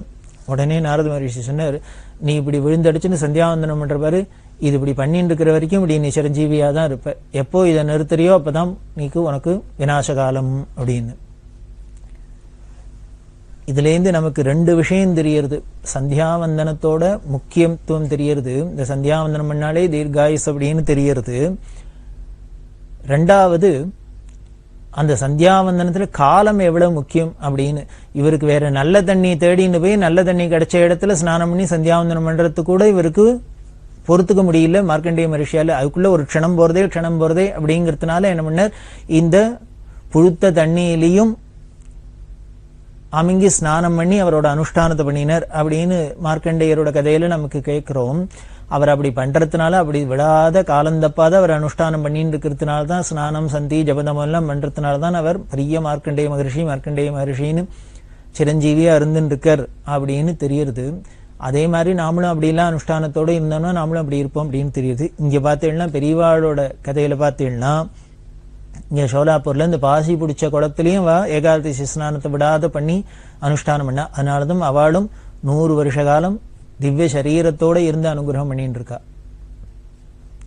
இப்படி இல்லாம ஏதோ எப்போ மார்க்கண்டேயருக்கு பண்ணினத்தினால, அவர் அனுஷ்டானம் பண்ணினத்தினால, அவர் ஜபந்தபம் பண்ணத்தினால ஏதோ கல்பகாலம் இருந்தார் அப்படின்னு இல்லை. ஏதோ நம்ம கண்ணுக்கு தெரிஞ்சு பெரியவாளும் அப்படிதான் அதே அனுஷ்டானம் ரிஷிகள் மாதிரிதான் இருந்திருக்கா, அதே மாதிரிதான் சிரஞ்சீவியாம இருந்துட்டு இருக்கா, இன்னைக்கும் நித்திய வஸ்துவா இருந்துட்டு இருக்கா அப்படின்லாம் தெரியறது. அப்படி அந்த ஏகாதசி ஸ்நானம் பண்ணி அனுஷ்டானத்தை பண்ணி பெரியவா ஒவ்வொரு விஷயத்திலையும் அப்படிதான், ஒவ்வொரு விஷயத்திலும் அதுவும் அவளை போல தர்மத்தை நடத்தி காமிச்சவாளை உலகத்துல நாம பார்க்கறது துர்லபம். அப்படி இந்த ஷோலாப்பூர்ல இருந்துன்னு வரா. அப்போ ராமர் கோவில்ல போய் தரிசனம் பண்ணிண்டா. போயிட்டு அங்கேருந்து போகுல் ஃபேக்டரி, அந்த போகுல் அப்படிங்கிற பக்தர் தான் கூப்பிட்டார் அப்படின்னு சொன்னோம். அந்த போகுல் ஃபேக்டரிக்கு பெரியவா போனா. ரொம்ப பெரிய ஃபேக்டரி, போர்வை தயாரிக்கிற ஃபேக்டரி. அங்க பக்கத்துல நடுப்புற அழகா உள்ளுக்குள்ள ஒரு சிவன் கோவில், இன்னும் பின்னாலேயே ஒரு பெரிய பார்க் மாதிரி இருக்கும். அது ரொம்ப நல்ல ரம்யமான இடம். பரமபக்தர் அந்த போகுல என்ன பண்ணினார், பெரியவாளை பூர்ணகும்பத்தோட இத்தனை ரொம்ப ஏங்கிந்தார். லம்போட்டி இம்போட்டி எல்லா இடத்துக்கும் வந்து பெரியவாளை பிரார்த்தனை பண்ணி கூட்டுட்டே இருக்கார், வரணும் வரணும் வரணும்னு. பெரியவா அந்த பாலாஜி மந்திர் எல்லாம் தங்கிக்கிட்டே அவருக்கு ரொம்ப கவலையே வந்துடுத்து. பெரியவா எங்க நம்ம இடத்துக்கு வருவாளோ, நம்ம சோலாப்பூருக்கும் வந்துட்டு நம்ம இடத்துல திருப்பாதம் படாத போயிடுமோ அப்படின்னு. ஆனால் அப்படி எல்லாம் விடுவாளா பெரியவா? அதனால இங்க வந்தா அவரோட ஃபேக்டரிக்கு. அவர் பூர்ணகும்பம் கொடுத்தார். பூர்ணகும்பத்தோட ரொம்ப எப்படி ஆசையா ரிசப்ஷன் கொடுத்து பெரியவாளை வரவேற்கணும் கொடுத்து அப்போ ஒண்ணு பண்ணினர், அங்க பிரதட்சணம் பண்ணினர். எல்லாருக்கும் ஆச்சரியமா இருந்தது. பெரியவாளை அங்க பிரதட்சணம் அப்படிங்கிறது நம்ம எல்லாரும் பார்த்திருக்கோம். சரீரத்தை முழுக்க பிரதட்சணம், காலால பிரதட்சணம் பண்ணாலே காலை எதுக்கு இருக்கு அப்படின்னு அப்பர் சுவாமிகள் சொல்றதே, காலால என்ன பண்ணும்னர், சிவங்கோவில பிரதட்சணம் பண்றதுக்கு தான் கால் இருக்கு அப்படின்னு சொல்றார். தலையே நீ வணங்காய், தலை மாலை தலை கணிந்து, தலையாலே வரி தேரும் தலைவனை, தலையே நீ வணங்காய் அப்படின்லாம் சொல்றாளோ. அதுபடி கால் இருக்கிறதே பிரதட்சணம் பண்றதுக்காக, இந்த சரீரம் இருக்கிறதே எதுக்குன்னர், அவரை அங்க பிரதட்சணம் பண்றதுக்கு, அவர் கைங்கரியம் பண்றதுக்கு தான் அப்படின்னு இவர் போகல அங்க பிரதட்சணம் பண்ணார். இந்த அங்க பிரதட்சணம் அப்படின்னாலே ஞாபகத்துக்கு வருது பரம பக்தரான பிரதோஷ மாமா தான். இந்த பிரதோஷ மாமாக்கு அங்க பிரதட்சணம், பெரியவாள் அங்க பிரதட்சணம்ங்கிறது ஒரு தனி முத்திரை அப்படின்னே சொல்லலாம்.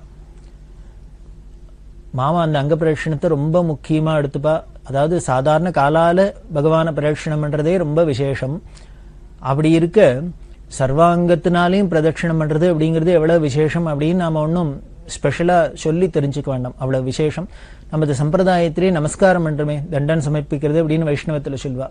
இதுவே எதை குறிக்கிறது அப்படின்னர், நான்கிற அந்த தேகபாவம் தான் நமக்கு இந்த சரீரத்தை தானே நாம ஐடென்டிஃபை பண்ணிட்டு அதுல தானே இந்த காமக்ரோதம் இந்த அகம்பாவம் இத்தனையும் வச்சுன்னு நாம இவ்வளவு சிரமப்பட்டு இருக்கோம். அது இல்ல, இந்த தேகமே நான் இல்லை அப்படின்னு உன்னோடு தான் உடையவன் நீந்தான் அப்படிங்கிறதுனால அவருக்கு அர்ப்பணம் பண்றாப்புல கொண்டு போய் அவர்கிட்ட கிடத்துறதுக்கு பேர் தான் நமஸ்காரம் அப்படிங்கிறோம். அதனால தானே நமது மதத்துல நமது தேசத்துல யாரா இருந்தாலும் சரி நம்மளை விட பெரியவா அப்படின்னாக்க, அதாவது நாம சின்னவன் அப்படிங்கிறது நமக்கு இருக்கு. நாம ரொம்ப பெரியவன் நமக்கு அகம்பாவம் இருக்கப்படாது அப்படிங்கிறதுனால நாம அடங்கி இருக்கணுங்கிறதுனால வயசுல பெரியவாளோ அறிவுல பெரியவாளோ எதுல பெரியவாளா இருந்தாலும் அவளை நமஸ்காரம் பண்றது அப்படின்னு ஒரு சம்பிரதாயம் வச்சுட்டு இருக்கோம். இந்த அகம்பாவத்தை போக்குறதுக்கு தான் இப்படி ஒரு பெரிய டெக்னிக் இது. அந்த நமஸ்காரம் பண்றது, இந்த பிரதட்சணம் பண்றதெல்லாம் அவ்வளவு விசேஷமா சொல்லியிருக்கு. அதுவும் இந்த அங்க பிரதட்சணம்ங்கிறது ரொம்ப விசேஷம். அந்த அங்க பிரதட்சணத்தை மாமா பெரியவாளை எப்ப பார்த்தாலும் பண்ணிட்டு இருப்பா. பண்டரிபுரம்ங்கிற இடத்துல ஒரு பெரிய மண்டபம் இருந்தது, சந்திரபாகாக்கு அந்த கரையில. சுத்தீவர சோழ வயல், அந்த வயல்ல சோளம்லாம் அறுத்து போட்டு இருக்கும். அந்த வயல்ல அறுவடை ஆயிடுத்துன்னா என்ன பண்ணும், அந்த வேர்லாம் அப்படியே நீட்டின்னு காஞ்சி போய் இருக்கும். அந்த காஞ்சி இருக்கிற இடத்துல பெரியவா அங்க பெரியவாளை இவர் பிரதோஷமா அங்க பிரதட்சணம் பண்ணிக்க, அத்தனாம்பிரிய மண்டபத்தோட சேர்த்து. அப்படின்னா இந்த சரீர பாவமே கிடையாது. மாமாட்ட ஒரு வைராக்கியம் என்ன அப்படின்னா, ஒண்ணு பண்ணணும்னு நினைச்சுட்டாக்க தோணி எடுத்துனா அது நல்ல விஷயமா இருந்தா உடனே பண்ணிடணும். அதுல இப்ப முடியல, அது முடியல, உடம்புக்கு சரியா வரும் இதெல்லாம் எதையுமே பார்க்க மாட்டா. அப்படி அங்க பிரதட்சணம் பண்ற பெரியவாள்கிட்ட ஒரு நாளைக்கு காஞ்சிபுரத்துல பிரார்த்தனை பண்ணிட்டார், 108 அங்க பிரதட்சணம் பண்ணணும்னு ஆசையா இருக்கு அப்படின்னு. நமக்கு அங்க பிரதட்சணம்ங்கிறதே ஆச்சரியமா இருக்கு, இவர் 108 பண்ணணும் அப்படின்னு ஆசைப்பட பெரியவா ஒரு நாளைக்கு பக்கத்துல இந்த ஹால்ல அவரை கூப்பிட்டு அங்க பிரதட்சணம் பண்ண சொல்லு அப்படின்னு உத்தரவு பண்ண, மாமாக்கு பரம சந்தோஷம். அங்க பிரதட்சணம் பண்றா, பண்ணிட்டு இருக்கா. 1 ஆச்சு, 2 ஆச்சு, 5 ஆச்சு, 10 ஆச்சு, 20 ஆச்சு, 30 ஆச்சு. அவர் பாட்டுக்கு விடாத நான் ஸ்டாப்பா பண்ணிட்டே இருக்கார். பெரியவாளும் போறோம்னு சொல்ல மாட்டேங்கிறா. கூட கைங்கரியம் பண்ணிந்தவாளுக்கெல்லாம் ரொம்ப கவலையா படுத்து. ஏன்னா பிரதோஷமாமா ஹார்ட் பேஷண்ட், அதனால ஒரு ஹார்ட் பேஷண்டா வேற இருக்க அவர் இப்படி கிடந்து வேண்டாருன்னா இப்படி ஒரே நான் ஸ்டாப்பா இப்படி பண்ணினான்னா வயசோ 60க்கு மேல ஆயிடுத்து. பெரியவாளும் போறோம்னு சொல்ல மாட்டேங்கிறா, அவரும் முடியல போறோம்னு நிறுத்த மாட்டேங்கிறாரு அப்படின்னு. அப்படி இருக்க இது எப்படி போயின்றது இந்த கவுண்டிங் பெரியவாளோட அனுகிரகம் எப்படி நிமிஷத்துக்கு நிமிஷம் நமக்கு குவிஞ்சுட்டே இருக்கோ ஏறிண்டே இருக்கோ, அது மாதிரி இந்த அங்க பிரதட்சணம் எண்ணிக்கையும் ஏறிண்டே போச்சு. ஒரு வழியா 70 அங்க பிரதட்சணம் ஆச்சு. இந்த 70 தொட்டோன்னு பெரியவா என்ன பண்ணா, போரும் நிறுத்திக்க சொல்லு அப்படின்னு சொல்ல பெரியவா உத்தரவு பண்ணினதுக்கு, ஏன்னா பெரியவா பண்ணுன்னு சொல்லிட்டா அப்புறம் நிறுத்துன்னு அவ தான் சொல்லணும், அதுதானே மரியாதை. அதனாலதான் மாமாவும் நிறுத்தல. எனக்கு இவ்வளவுதான் முடியும் நான் நிறுத்திக்கிட்டுமான்னு கேட்கல. ஏன்னா பண்ண சொல்றது அவ, அதனால அதுக்கு பண்ற சக்தியும் அவ என்ன கொடுக்குறா. அந்தரியாமையா இருந்து சர்வசக்தனா இருந்து அவ என்ன அனுகிரகம் பண்றா. அவ அனுகிரகம் பண்ணலன்னா யாருக்கு என்ன கிடைக்கும்? அவ தரிசனம் கிடைச்சிருமா? அவளை கைங்கரியம் பண்ண முடியுமா? அவளை பிரதட்சணம் பண்ண முடியுமா? அவளை பூஜை பண்ண முடியுமா? அவளை தியானம் பண்ணிட முடியுமா? அவளோட திருவாக்க நாம பாராயணம் பண்ணிட முடியுமா? அவளோட புகழை சொல்லிட முடியுமா? கேட்டுட முடியுமா? என்ன பண்ண முடியும்? எது நடந்தாலும் அவ பண்ற அனுகிரகத்தினால்தான் நடக்கிறது. அந்த பாவம் வந்து கொடுத்துன்னா அதுதான் பெரிய அனுகிரகம். அதனாலதான் மாமாவும் தான் போரும்னு நிறுத்தல. பெரியவா இப்ப அருமைன்னு சொல்லிட்டாலும் அது தானாவே அவளையும் நிறுத்திக்கிட்டோம் அப்படின்னு. பெரியவாளும் போரும் அப்படின்னு சொல்ல மாமா 70 அங்க பிரதட்சணம் சேர்த்து பண்ணா எப்படி இருக்கும்? அப்படி இருக்கிறதே தள்ளாடி ஏந்திருக்கிறா. உடனே பெரியவா என்ன பண்ணா, உடையாளூர் மணியர் அப்படின்னு மடத்துல கைக்குவேன், அவரை கூப்பிட்டு அவரை போய் பிடிச்சிக்கோ அப்படின்னு சொல்லி அவரை தீர்த்தம் கொடுக்க சொல்லி ஆசுவாசப்படுத்தி எல்லாம் பண்ணி ஆத்துல பத்திரமா கொண்டு விடணும் அப்படின்லாம் சொன்னா அந்த கருணையை பார்த்தா அப்படியே உருகினா மாமா. அதுதான் உருகுவா. அதாவது திருப்பி திருப்பி மாமா சொல்லிகிட்டே இருப்பா, இப்படி கருணை பண்ற பெரியவாளுக்கு நாம என்ன கைமாறு பண்ண முடியும், என்ன கைமாறு பண்ணுவோம், என்ன கைமாறு பண்ணினா போரும் போரும் போரும்னு உருகுவா.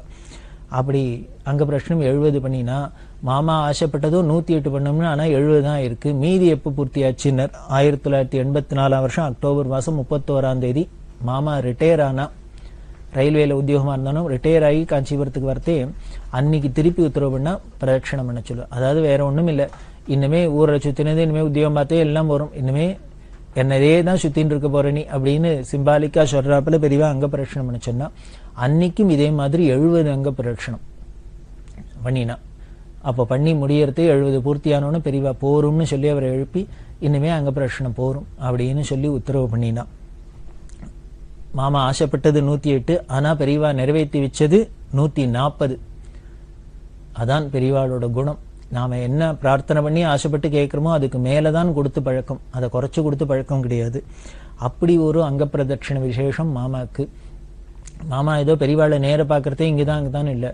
மாமாவத்துல எப்பொழுதும் அனுஷத்துக்கு மாசம் உற்சவம் நடக்கும், வருஷா வருஷம் ஜெயந்திக்கு உற்சவம் நடக்கும். அப்படின்னும் ஜெயந்தியில பெரிய தேர்ல காஞ்சிபுரம் வீதியில வரத்தே மாமா அத்தனையும் அங்க பிரதட்சணம் பண்ணுவா. மாசமே அனுஷத்தும் போது பெரியவாளோட திருவுருவப்படத்த ஊர்வலம் வரத்தே வாசல்ல வீதிக்கு வந்தோன்னு மாமா அங்க பிரதட்சணம் பண்ணுவா. இது எப்போ இருந்தாலும் சரி, கல்லா இருந்தாலும் சரி, முள்ளா இருந்தாலும் சரி, குப்பை தொட்டியா இருந்தாலும் சரி, குப்பமேடா இருந்தாலும் சரி, மழையா இருந்தாலும் சரி, சேரா இருந்தாலும் செகதியா இருந்தாலும் எதுவா இருந்தாலும் நிச்சயம் பண்ண மாட்டா. பெரியவாளை பார்த்தாச்சுன்னா, பெரியவாளோட திருவுருவப்படத்தை பார்த்தாச்சுன்னா, வீதியில பார்த்தாச்சுன்னா உடனே சரீரத்தை கீழே கடுத்தி அங்க பிரதட்சணம் தான். 11 அங்க பிரதட்சணம் பண்ணுவா. இது எதுக்கு? மாமாவோட தன்னோட பக்தியை வழி காமிச்சுக்கிறதுக்கு இது ஒரு எக்ஸிபிஷன் மாதிரியா? அது இல்லை. அப்படி மாமா பண்றத பார்த்து அதை கண்ணால பார்த்தவாள்லாம், மாமாட்ட போயிருந்தவாள்லாம், மாமாவோட கூட இருக்கிறவாள்லாம் இன்னைக்கும் இதே மாதிரி மாமாவத்துல நடக்கிற இந்த ஜெயந்தியிலையா இருக்கட்டும், பெரிய மாச ஜெயந்தியிலையா இருக்கட்டும், வருஷ ஜெயந்தியில எல்லாத்துலயும் எல்லாரும் அங்க பிரதட்சணம் பண்றதுங்கிறது ஒரு சம்பிரதாயமா இருக்கு. இன்னைக்கும் பார்த்தீங்கன்னா விக்னேஷ் ஸ்டுடியோ அப்படின்னு வச்சிருக்க குமார்னு, அவரும் பெரியவாழ அதிஷ்டானத்துல அங்க பிரதட்சணம் பண்ணுவார். அவர் இன்னும் பல பேருக்கு சொல்லி யாருக்கான ஏதானும் குறையினா உடனே அவர் இதே ஒரே பிரார்த்தனை தான். எப்படி திருப்பதி இல்லாம போய் பிரார்த்தனை பண்ணா அங்க பிரதட்சணம் பண்ணி, அது மாதிரி நேரம் அதிஷ்டானத்துக்கு போங்க, பெரியவாளுக்கு ஒரு ஸ்நானம் பண்ணிட்டு பெரியவாளை அதிஷ்டானத்தை அங்க பிரதட்சணம் பண்ணுங்க, உங்களோட குறையெல்லாம் தீர்ந்து போயிடும் அப்படிம்பார். இப்படி அங்க பிரதட்சணம் பண்ணி குறைது இந்த கதையெல்லாம் பல நிகழ்ச்சிகள் இருக்கு. அதனால பெரியவாளை நேரம் இருக்கிறதே தான் இல்லை, அவளை திருவுருவப்படத்தை வச்சுன்னு பண்ணாலும் சரி, அதிஷ்டானத்தை எங்க எப்படி நினைச்சுன்னு பண்ணாலும் அதுக்கு அனுகிரகம் கிடைக்கிறது. அதே மாதிரி மாமா எழும்பூர்ல இருக்கிறதே பெரியவாளோட திருவுருவப்படத்தை வச்சு விக்கிரகத்தை வச்சு 1008 பிரதட்சணம் பண்ணுவா. அதே மாதிரி முட்டியால பிரதட்சணம் பண்ணுவா. மாமா திருவண்ணாமலைக்கு போவா, கிரி பிரதட்சணம் பண்ணுவா. அங்க ஒரு சாது என்ன பண்ணுவார்னா கிரி பிரதட்சணத்தை முட்டி காலாலேயே பண்ணிட்டு வருவார். இதை பார்த்துட்டு மாமா என்ன பண்ணா பெரியவாளை முட்டியால பிரதட்சணம். அப்படி முட்டியால பண்ணா தேஞ்சு போயிடும், முட்டி ரத்தம்லாம் கூட வரும். ஆனா ஒன்னும் லட்சியம் பண்ண மாட்டா. அந்த வைராக்கியம் அப்படின்னா, உறுதி அப்படின்னா, பக்தி உறுதி வைராக்கியம் அப்படின்னா மாமாவை தான் நிதர்சனமா சொல்லணும். அப்படி இங்க அங்க பிரதட்சணம் பண்ணுவா. இந்த மாமாவோட அங்க பிரதட்சணத்தை பார்த்துட்டு திருவல்லிக்கேணி பெரியவா அப்படின்னு சொல்லக்கூடியவா அவ சொல்லுவா, அவள் பாகவதத்தில் ராமாயணத்திலாம் புராணங்கள்லாம் ஊறினவா, பெரிய மகான்னு பெரியவா வாக்கால சர்டிஃபிகேட் வாங்கினவா. இந்த திருவல்லிக்கேணி பெரியவா சொல்லுவா, பிரதோஷ மாமாவோட அந்த அங்கப்பிரதட்சணம் எல்லாம் பார்த்துட்டும் பொதுவாகவே அப்பா அம்மாவை பிரதட்சிணம் பண்ணுறதே பண்ணினாலே உலகத்தை பிரதட்சிணம் பண்ணுறதுக்கு சமமாக சாஸ்திரங்கள் சொல்கிறது. அப்படின்னா ஜெகன்மாதா ஜெகத்பிதாவான பரமேஸ்வரனான பெரியவாளை பிரதட்சிணம் பண்ணினாலே உலகத்தை பிரதட்சிணம் பண்ணுது. அதுவும் அங்கத்தில் பிரதட்சிணம் பண்ணினோன்னா, அங்க பிரதட்சிணம் பண்ணினா இந்த உலகத்தையே அங்க பிரதட்சிணம் பண்ணினத்துக்கு பலன். பெரியவாளை நாம் அங்க பிரதட்சிணம் பண்ணினா அப்படின்னு சொல்லி இதை ரொம்ப விசேஷிச்சு சொல்லி, இது மாமாவுக்கு ஸ்பெஷலா தோணி பண்ணின்னு இருக்கா, அது ரொம்ப விசேஷம் அப்படின்னு திருவல்லிக்கேணி பெரியவா சொல்வா. அப்ப இன்னொன்னு சொல்வா, இது மாதிரி ஒரு அங்க பிரதட்சிணம் பண்ற இந்த சம்பிரதாயத்தை, இப்படி ஒரு பக்தியோட வெளிப்பாட்டை, இந்த பலனை புராண இதிகாசங்கள்லாம் கூட யாரானும் பண்ணினதா கூட நமக்கு தெரியல. ஆனால் இந்த பெரியவாளோட திரு அவதார காலத்துல இப்படி பிரதோஷமாமா பண்ணி காமிச்சுருக்கார் அப்படின்னு அதை விசேஷிச்சு சொல்ல, இன்னும் அதை பார்த்து இந்த பல பேருக்கு அது ஒரு இன்ஸ்பிரேஷனா நிறைய பேர் பண்ணிட்டு இருக்கா. இப்படி அங்க பிரதட்சணம் பண்ண பண்ண பெரியவாளுக்கு நம்மளோட குறைகள்லாம் இருக்கிற இடம் தெரியாத போயிருது, நம்மளோட கஷ்டங்கள்லாம் நிவர்த்தியாருது, நமக்கு என்னென்னலாம் வேணுமோ இஷ்டமோ அதெல்லாம் கிடைக்கிறது, உடனே கிடைக்கிறது.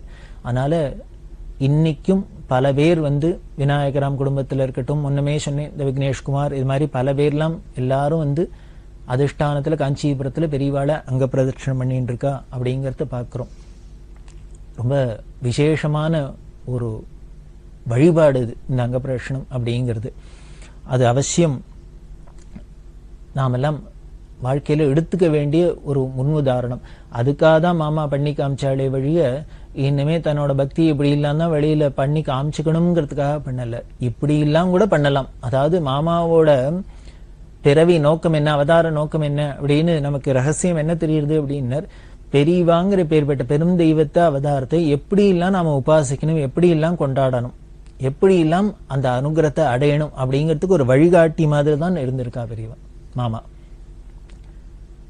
அப்படி அங்க பிரதட்சணம் அப்படிங்கிறது ரொம்ப விசேஷமான ஒன்றும், அதைத்தான் இந்த போகலும் பண்ணினர் அப்படின்னு சொல்றோம். நாம பார்க்கிறோமே புராண இதிகாசங்கள்லாம் பிரதட்சிணம் பண்ணி நமஸ்காரம் பண்றதே பெரிய விசேஷமா சொல்லப்பட்டிருக்கு அப்படின்லாம் சொல்றோம். அதை இந்த அங்க பிரதட்சணத்தை அப்படி விசேஷமா பிரதோஷ மாமா பண்ணியிருந்தா.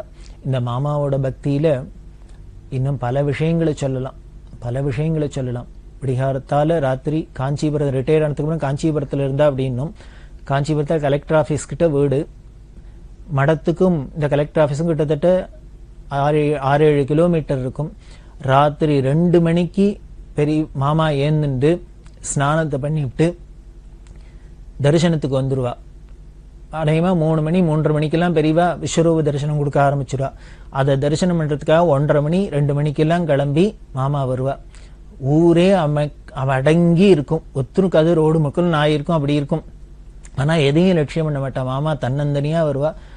தனியா வரவான்னு சொல்லக்கூடாது, ஏன்னா கூட துணைக்கு என்ன பண்ணுவான்னு தேவாரம், ரமண மகர்ஷியோட அக்ஷரமண மாலை, இன்னும் திருவாச்சகம், இது மாதிரி பல ஸ்லோகங்கள்லாம் சொல்லிட்டு மாமா தேவாரம் மாதிரிலாம் ரொம்ப உறக்க சொல்லிட்டு வருவா. இதை பெரியவா ரொம்ப ரசிச்சிருக்கா, இதுக்கு அனுகிரகம் பண்ணியிருக்கா. இவர் வந்துட்டே இருக்கார் அப்படின்னு ஸ்ரீகாரத்தில் ரொம்ப நாளா இவர் வந்துட்டு இருக்கார். ராத்திரி 1 மணிக்கு 2 மணிக்கு கிளம்பி இந்த தரிசனம் பண்றதுக்கு வர்றார் அப்படின்லாம் சொல்லி பெரியவா அனுகிரகம் பண்ணியிருக்கா. இன்னும் அது மாதிரி அதுல பல நிகழ்ச்சிகள்லாமும் நடந்திருக்கு. அப்படி இருக்கிறது, அதாவது பெரியவாளை அப்படி உபாசிக்கிறது அங்க பிரதட்சணம் வரதெல்லாம் ஒரு விசேஷம் அப்படின்னு சொன்னா அதைத்தான் இந்த போகலும் பண்ணினர் அப்படின்னு சொல்றோம்.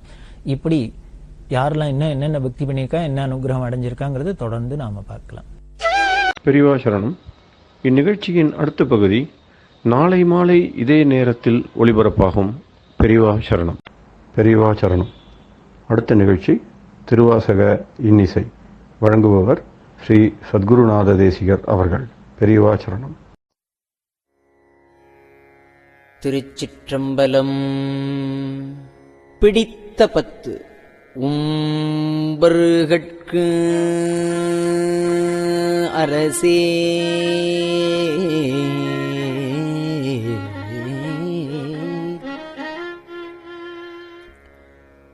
ஒழிவர நிறைந்த யோகமே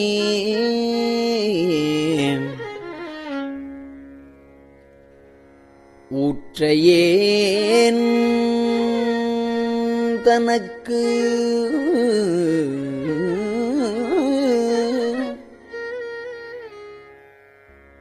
வம்பன பழுத்து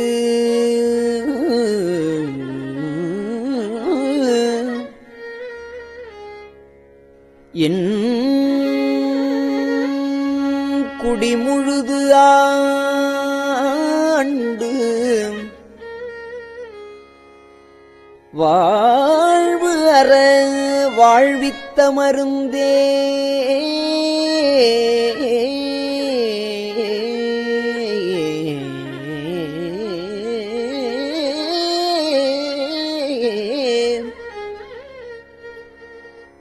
செம்பொருள் துணிவே சீருடைக்கழலே செல்வமே சிவபெருமானே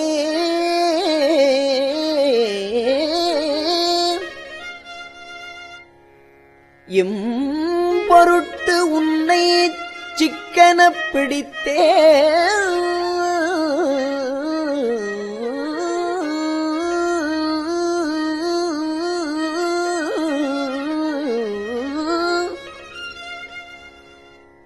எங்கு எழுந்து அருளுவது இனியே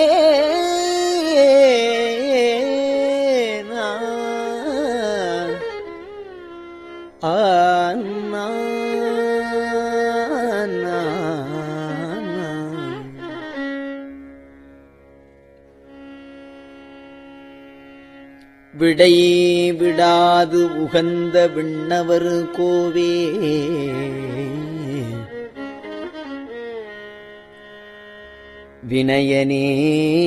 வினயனேனுடைய மெய்ப்பொருளே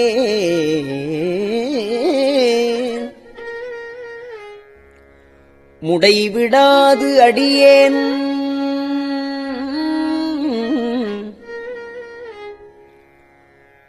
மூத்தர மண்ணாய் முழுப்புழு குரம்பயிற்கிடந்து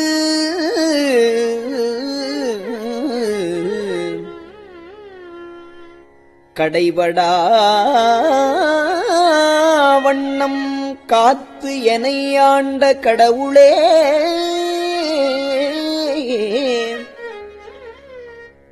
கடவுளே கருணைமா கடலே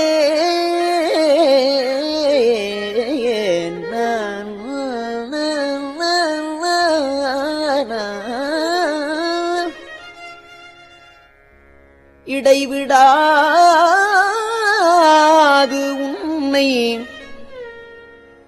சிக்கனப் பிடித்தேன் எங்கெழுந்து அருளுவது இனியே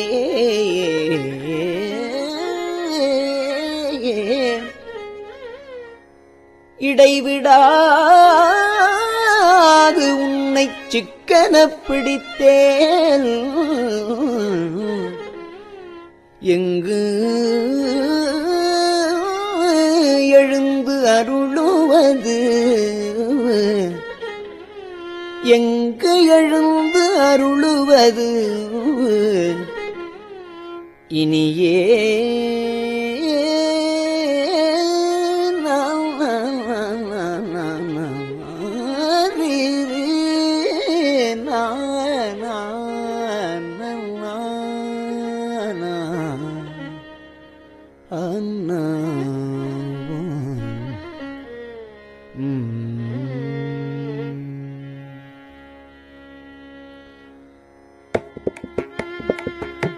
அம்மையே அப்பா ஒப்பிலாமணியே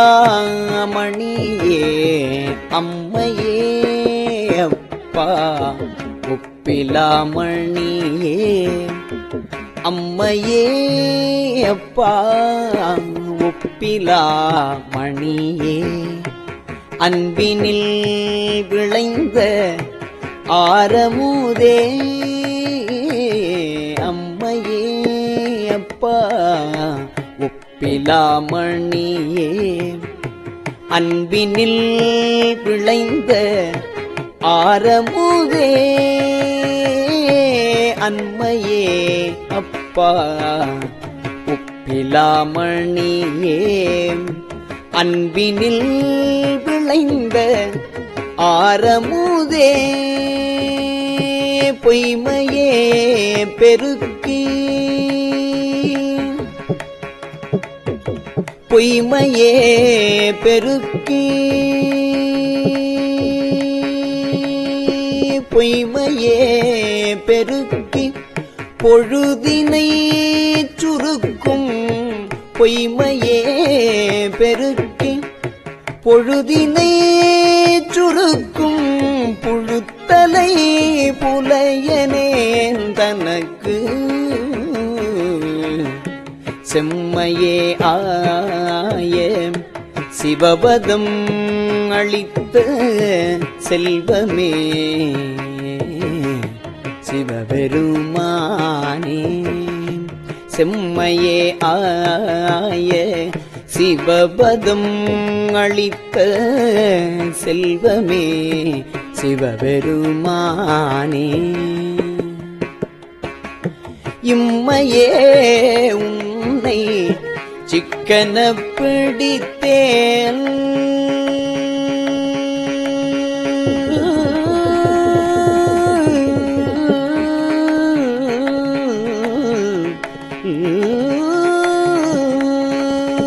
இம்மையே உன்னை சிக்கன பிடித்தேன் இம்மையே உன்னை சிக்கன பிடித்தேன் எங்கெழுந்து அருளுவது இம்மையே உன்னை சிக்கன பிடித்தேன் எங்கெழுந்து அருளுவது இனியே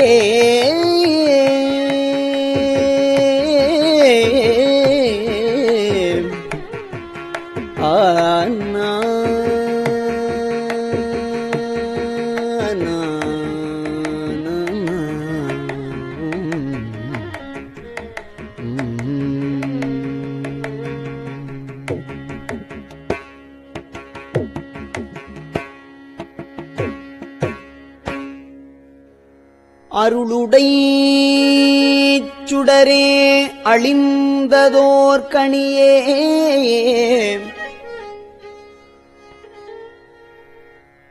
அருளுடை சுடரே அழிந்ததோர் கனியே பெருந்திரள் அருந்தவர்க்கு அரசே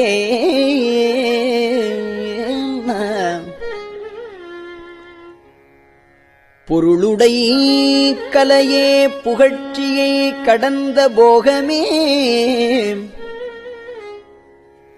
யோகத்தின் பொலிவே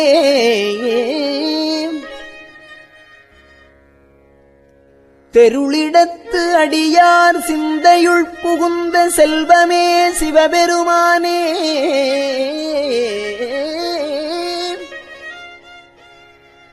இருளிடத்து உன்னை சிக்கன பிடித்தேன் எங்கெழுந்து அருளுவது இனியே ஒப்பு உனக்கு இல்லா ஒருவனே அடியேன் உள்ளத்துள் ஒளிர்கின்ற ஒளியே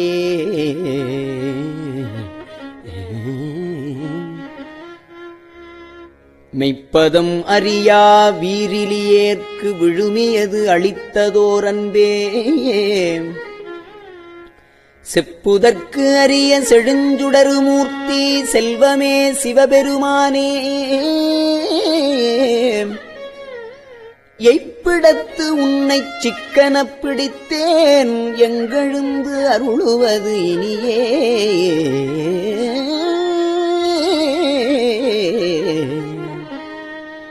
அறவையேன் மனமே கோயிலாக் கொண்டு ஆண்டு அளவிலா ஆனந்தம் அருளி பிறவி வேறறுத்து என் குடிமுழுது ஆண்ட பிஞகா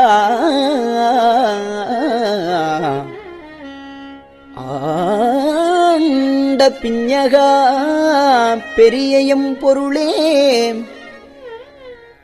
திறவிலே கண்ட காட்சியே அடியேன் செல்வமே சிவபெருமானே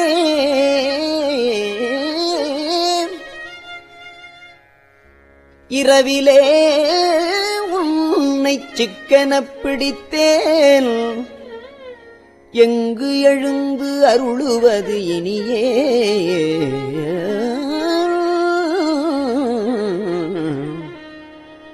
பாச வேறறுக்கும் பழம்பொருள் தன்னை பற்றுமாறு அடியனேற்கு அருளி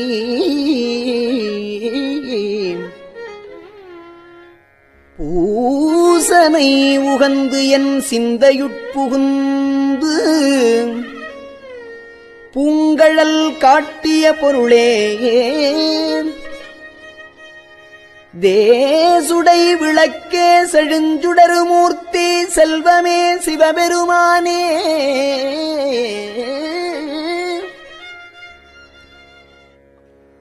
ஈசனே உன்னை சிக்கனப் பிடித்தேன் எங்கு எழுந்து அருளுவது இனியே அத்தனே அண்டரு அண்டமாய் நின்ற ஆதியே யாதும் ஈரில்லா சித்தனே பத்தரு சிக்கனப் பிடித்த செல்வமே சிவபெருமானே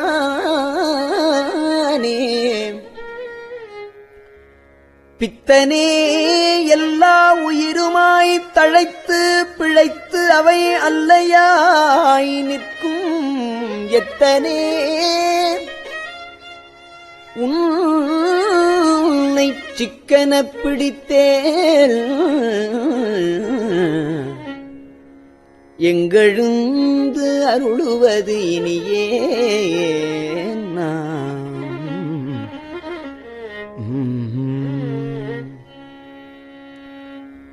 பால் நினைந்து ஊட்டும் தாயினும் சால பரிந்து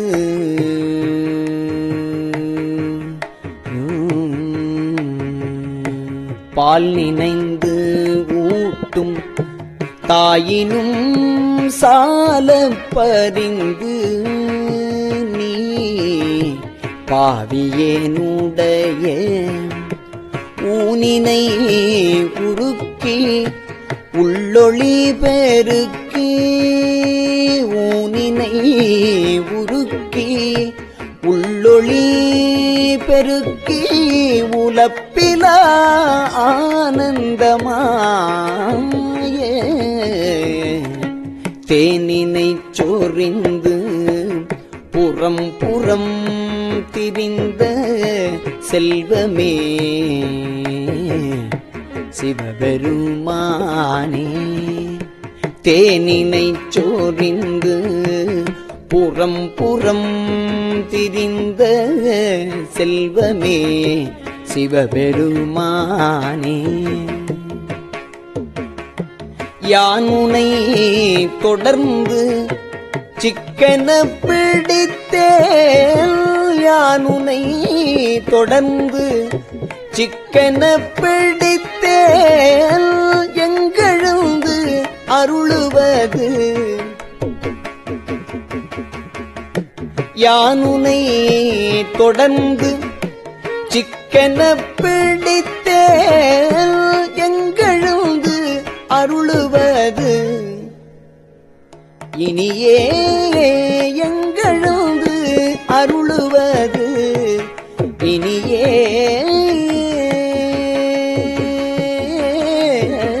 நாம்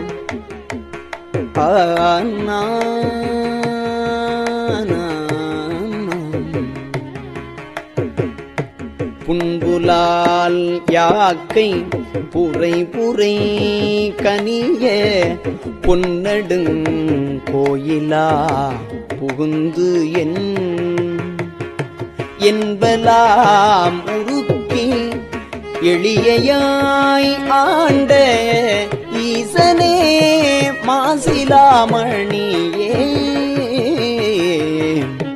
இன்பமே பிறப்பே இறப்பொடு மயக்காம் தொடக்கலாம் அறுத்தனர் ஜோதி இன்பமே உன்னை சிக்கன பிடித்தேல் எங்கெழுந்து அருளுவது இனியே இன்பமே உன்னை சிக்கன பிடித்தேல் எங்கெழுந்து அருளுவது இனியே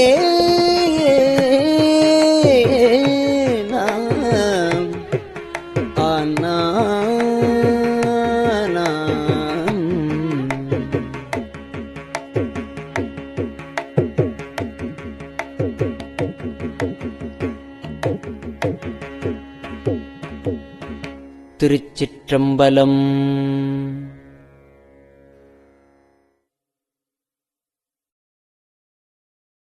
பெரியவா சரணம்.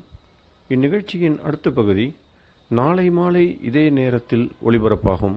பெரியவா சரணம். பெரியவா சரணம்.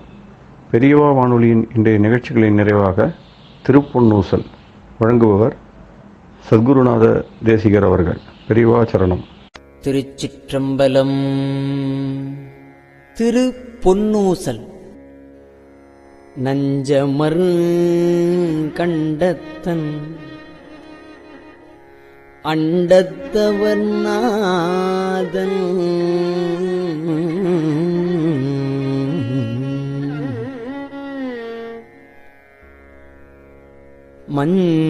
மஞ்சுதோய் மாடமணி உத்தர கோசமங்கை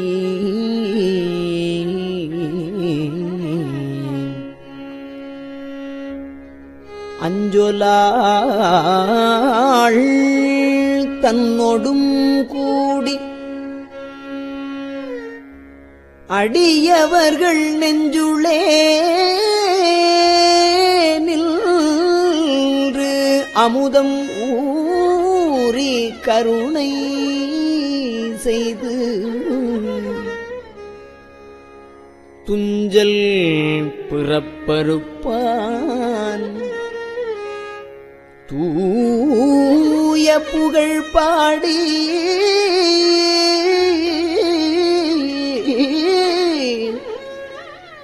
புஞ்சமார்வள் வளையே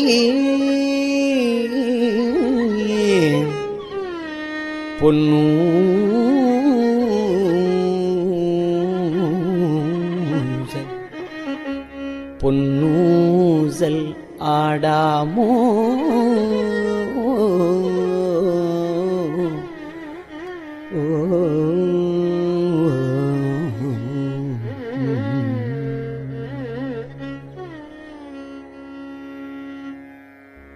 திருச்சிற்றம்பலம். கஞ்சிவய காமாட்சி தன் குழந்தாய் சங்கரே கஞ்சிவய காமாட்சி தன் குழந்தாய் சங்கரே குரு சந்திரசேகரே உறங்கிடுவீர்களே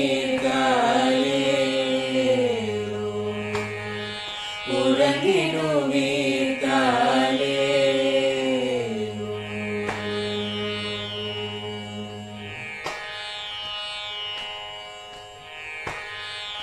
ஆதிகுரு சங்கரராய் அன்றொரு நாள் வந்த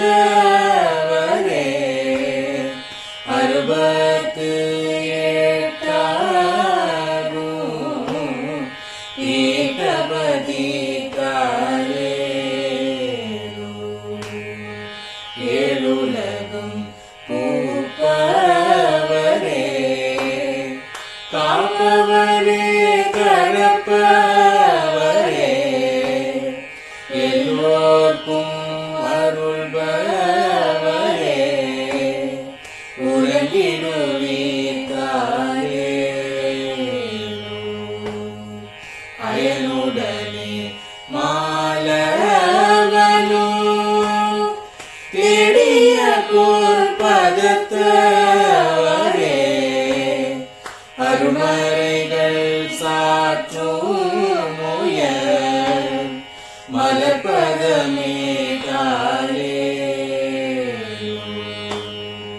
முக்தி நிலை எய்திடவே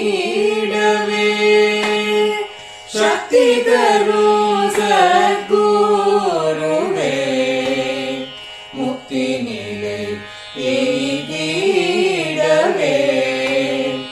சக்தி தரும் சத்குருவே நித்தமெங்கள் நாவீசையில் நித்திரை கொள்தாளே நித்தமெங்கள் நாவீசையில் நித்திரை கொள்தாளே நித்தமெங்கள் நாவீசையில்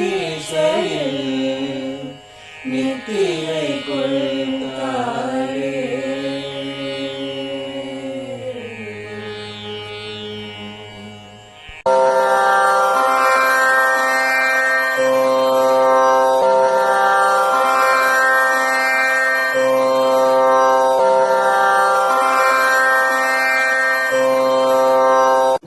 பெரியவா சரணம். பெரியவா வானொலியின் மாலை நிகழ்ச்சிகள் இத்துடன் நிறைவடைகின்றன. எமது அடுத்த ஒளிபரப்பு நாளை காலை இந்திய நேரப்படி 6 மணிக்கு துவங்கும். பெரியவா சரணம்.